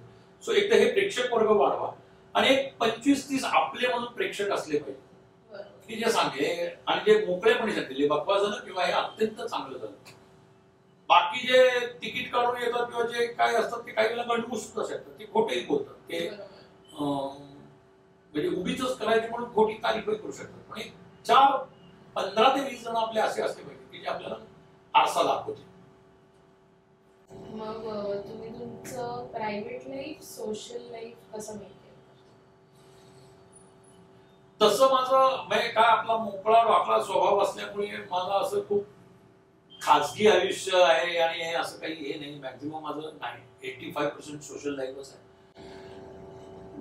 ज्याला आपण लग्न संसार आणि हे म्हणतो तसं एकदा आता स्वतःच्या संसाराला 25 वर्ष झाल्यानंतर ते परिपक्व झालंय असं मला वाटतं. त्याच्यामधले काय माझं माझ्या बायकोचं जर पटत नसेल तर ते पटत नाही, त्याला काही हे नाही. मूल मोठं झालेलं आहे, हे झालेलं आहे. माझ्या बायकोचं काय फूड शूट काय काय तेच, तोच स्वयंपाक, तोच चेहरा आणि तोच हे होतं. त्याच्यात नाविन्य काही नाही. मग एके ठिकाणी करिअरसाठी स्वातंत्र्य देणं किंवा करिअर तिचं तिने करावं, माझं मी करावं, ही स्पेस ही आपली आपणच तयार होते असं मला वाटतं. जे मी माझ्या याच्यामध्ये आयुष्यात खूप प्रयत्न केलेला आहे. बरं, आयुष्यातल्या वेळोवेळी होणाऱ्या चुका या अनेकांच्या झालेल्या आहेत, माझ्याहीकडनं झालेल्या आहेत. आणि मी कुणालाही त्याच्यासाठी कधीच दोष देत नाही की अमुक अमुक घडलं म्हणून माझ्याकडनं असं घडलेलं आहे, असं कधीच झालेलं नाही. सो त्याही बाबतीत मी पश्चात्तापापासून स्वतःला करून घेतलेल्या शिक्षेपर्यंत आहे. आणि त्याच्यानंतर त्यामुळे मला कुठे असं आलो आहे आयुष्यात, हे सगळं करताना खूप समाधान मिळालेलं आहे. त्याच्या बरोबरीने या काही गोष्टीही आपल्याकडनं घडलेल्या आहेत, त्या पुन्हा घडू नये याची अद्दलही आपल्याला घडलेली आहे. त्या पुन्हा पुन्हा घडाव्यात हा मूर्खपणा, हेही आपल्या आयुष्याचं प्राक्तन असू शकतं असं मला वाटतं.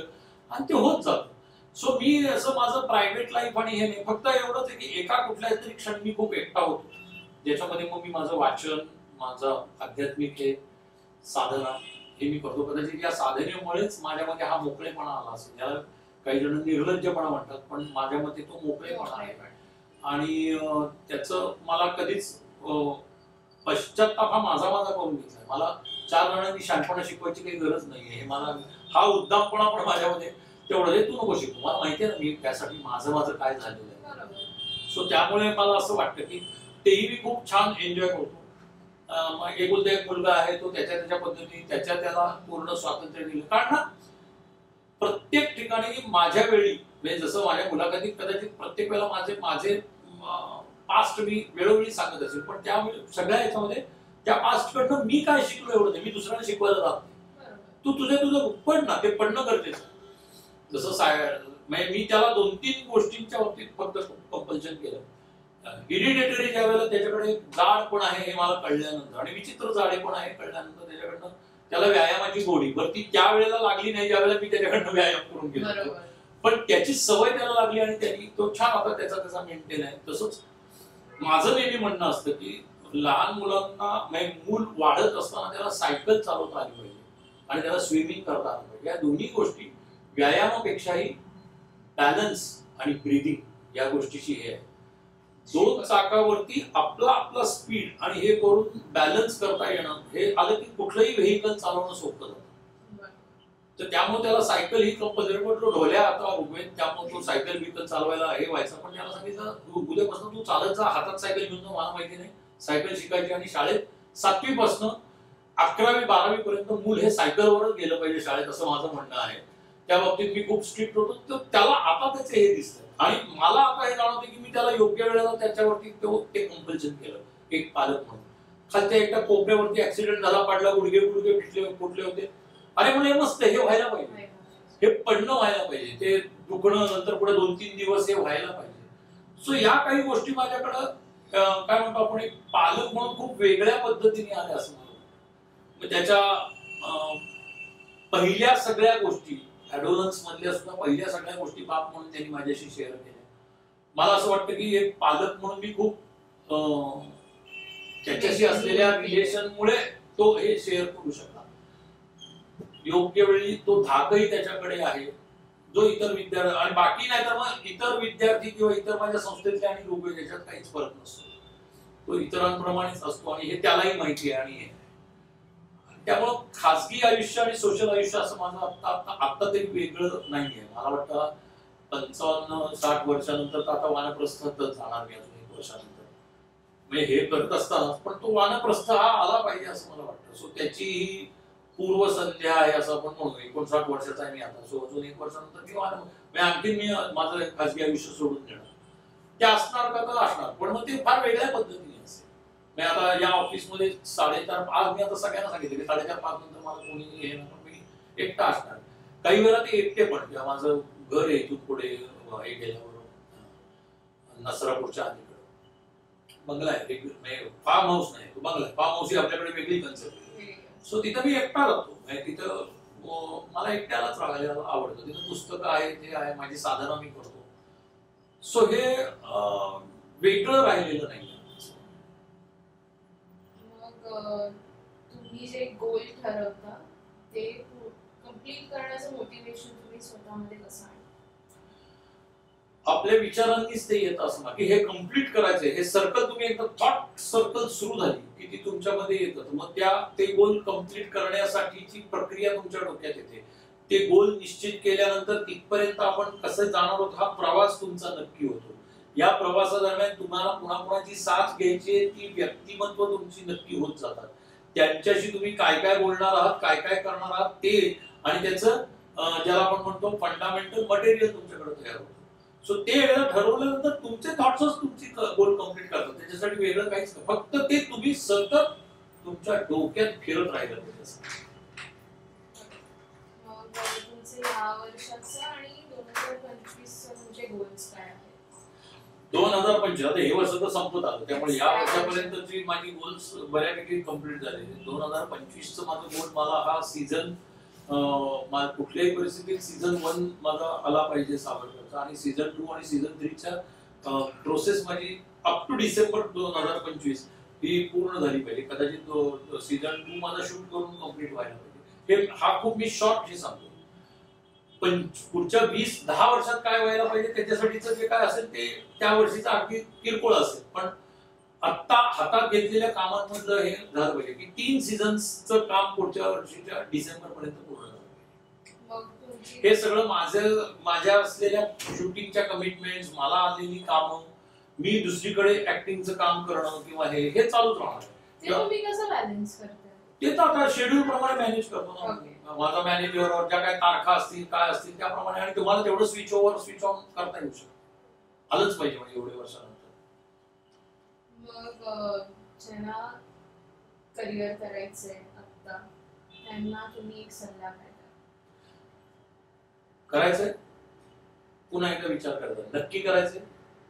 पुन्हा एकदा विचार करता. या गोष्टी आयुष्यात घडणार आहेत, या गोष्टी आयुष्यातल्या आपल्याला सोडाव्या लागणार. या गोष्टींसाठीचा पेशन्स आपल्याला ठेवावा लागणार याचा विचार करायचा. एकदा फर्म ठरवलं की तुमच्या नजरेमध्ये, तुमच्या बोलण्यामध्ये, तुमच्या बॉडी लँग्वेज मध्ये येतं की तुम्ही किती डॅम कॉन्फिडंट आहात की हेच करायचं. नाहीतर अभिनिवेश करणारे पण येतात. रंगभूमीच हे आहे, हेच सगळं, इथेच घर, इथेच मरण, इथेच जन्म, असते फालतू डायलॉग पाहिजे गरज, मला हेच करायचं, याच्याशिवाय मला दुसरं काही करायचं. मग तानाजी मालुसऱ्यांच्या बंधूंनी जसे सिंहगडावरून खाली उतरायचे दोर कापून टाकले आणि मग पुन्हा लढाले म्हणून सिंहगड जिंकला गेला, तसे मागचे सगळे दोर कापून टाकायचे. मग कदाचित त्यावेळेला अनेकांच्या स्ट्रगल मध्ये जसं येतं उपाशी पोटी राहावं लागेल, कित्येकांना सार्वजनिक स्वच्छता गृहामध्ये आंघोळ करून राहावं लागेल, कित्येकांना स्टेशनवर झोपावं लागेल. हे तर मी बेसिक सांगितलं. माझ्यासारख्याचा स्ट्रगलच वेगळा होता की काय कामच मिळत नाहीये म्हणून फिरतोय बाबा, पुणे मुंबई अपडाऊन करतोय, काही नाही.